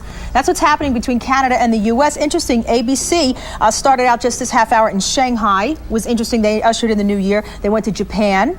They were waiting in South Korea. And you know what's cool? They keep going back to Peter Jennings. And in Times Square, there's already thousands of people there, and they're dropping confetti. And they're celebrating with every time zone that it crosses. And he's still looking more than awake. Yeah. Yeah, so far, maybe he's taking advantage of that coffee commercial. I think so. That Gevalia coffee. They're intravenously. Well, I've detected a disturbance in the force. Yeah. The Indianapolis Colts are about to arrive.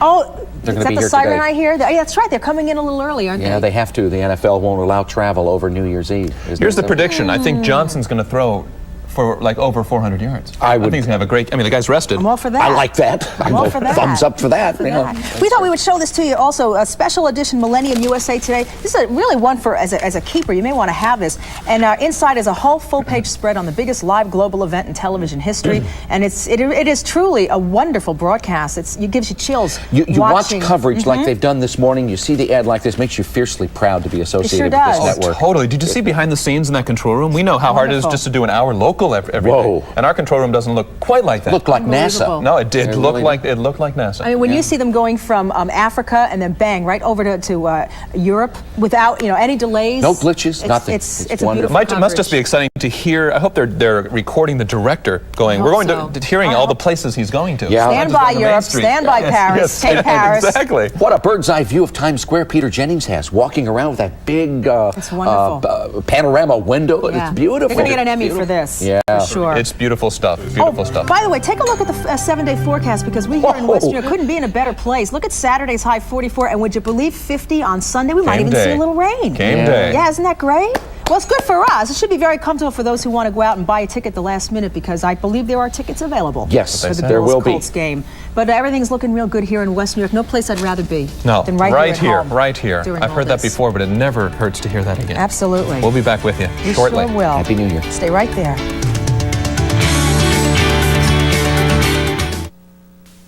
We celebrated New Year's Eve here about 4.5 hours ago, but the most important ceremony of the evening is still to come. With me is Larry Hotham of the US Geological Survey. Larry, we're going to move the pole. Why? We have to move it every year, or place it every year at a new location because of the movement of the ice. So the ice is moving. We're on 2 miles of ice and it's moving. That's correct. It's about 10 meters per year. Okay, and if we look behind us, what do we see as we stand You should here? see a line of markers going back to at least 1986, where the pole was at each year. Okay, now, nearly 90 years ago, in 1912, in January, Robert Scott, Captain Scott, arrived on this spot. He'd been beaten. There was a Norwegian flag flying on the pole. How on earth did he know he'd got the right place? He used an astronomic method, which is observations on the sun, to determine the location of the pole. Plus or minus 200 to 300 meters, which is about the same accuracy that Raoul Amundsen had used for a method that he had used at that time. Okay, now ever since then the ice has been moving, so how far are we from Scotland? Approximately 1,000 meters from here. It's 1,000 meters. It's 1,000 meters behind us. Yes, that's correct. Is it still on the surface? Probably not, because well, we know it's not because of the drifting of the snow, accumulation of snow. It's probably about 20 to 25 feet below the surface. Okay, now you're about to plant the new pole. How do you know that you've got the right place? Today we use the most modern positioning technology, and that's signals from the global positioning system. And the accuracy that we have for the position of the pole is approximately 1 or 2 centimeters relative to our continuous base station that's located over here in the Skylab of the dome of the South Pole Station. Okay, now you did that yesterday, didn't you? We did that yesterday.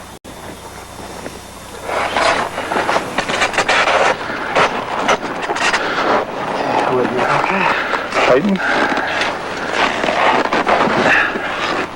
Almost 100 years since Robert Scott set off to Antarctica. Here we are, live and then live with videotape from the South Pole. And we need about 15 minutes of data. Observation started at 04:20 GMT. Yeah, that looks good. We're setting on the point, and that should be within a centimeter or two of the location of the pole on January 1st, 2000. Okay, shall we walk down and go and do it? This is quite a privilege, isn't it? Yes, it is. It's a very important event. Occurs every year to set a new marker at the location of the pole on the 1st of January. Okay, now there's something very interesting about this pole. It's got a wonderful plaque on top, hasn't it? This is a specially made marker here at the South Pole. It's been a tradition for the past 6 years. Okay, and what does it say? And it says it's very unique in that in its design, representing uniqueness about being at this location of the South Pole. Okay, Larry, shall we do the business? Take over with the ceremony. Yes. I'm now placing this marker at the location of the South Pole on this day, January 1st, 2000. We wish everyone, all members of the scientific community in the Antarctic, support people in the Antarctic program, and everybody who's watching this, all the viewers, a very happy New Year's, happy century, and happy millennium. Okay, that's the ceremony done. Let's party! You see the people in the background there who've got on tuxedo or dinner jackets at the South Pole. There in the vast emptiness of this polar plateau, which is breathtaking at any given time, more people than we had anticipated. But as they move the pole, it has to be done every year. Where's everyone from? Lenore, Idaho. Got a message for home? Hello, everybody, and Happy New Year. Okay, who else have we got here? Who wants to do that? Hi, Ethan Rogers. Well, while this is the consortium, while the consortium prepares to party, as they put it, eat your heart out, those of you who are not living in Miami. When we come back, we're going to talk to one of the great astrophysicists in the world, Dr. Neil Tyson from the Hayden Planetarium, about the next century and the next plateaus of discovery.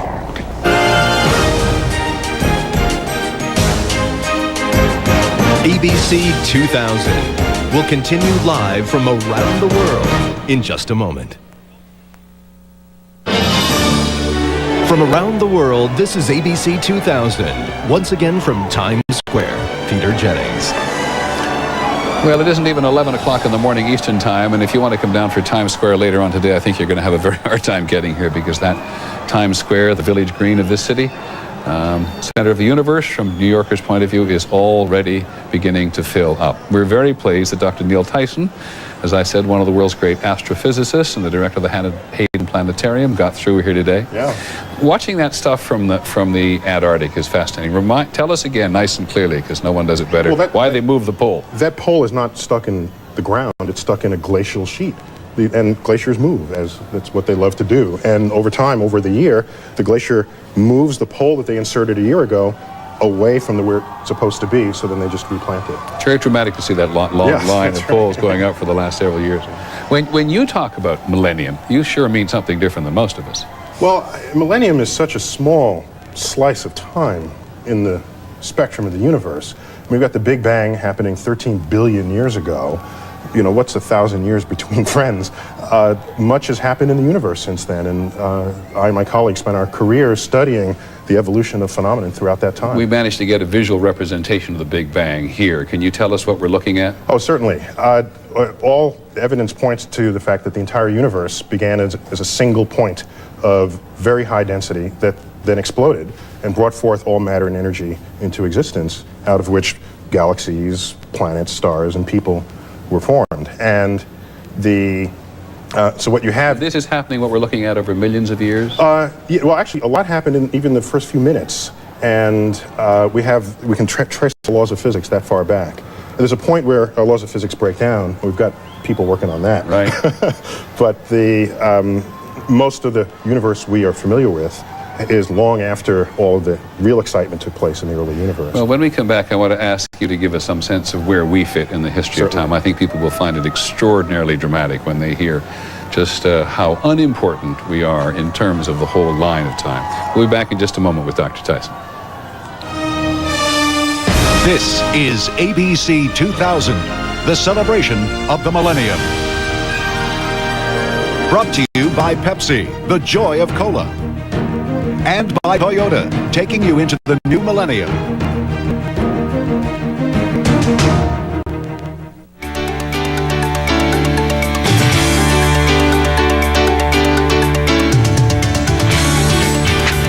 Welcome back. And it's been a beautiful morning. It's nice to have so many different things. Easy there. That's a young raccoon. That's enough. That's all it does. That's a young raccoon. But we like to keep some of the things the same, don't we? We sure do. As a matter of fact, we want to let everybody know about the lottery. Now here are last night's winning numbers for the New York State Lottery. But as we know, the big news is that the 100 mil, those Millennium Millions, will be pulled tonight. The one grand prize winner at 6:27 live.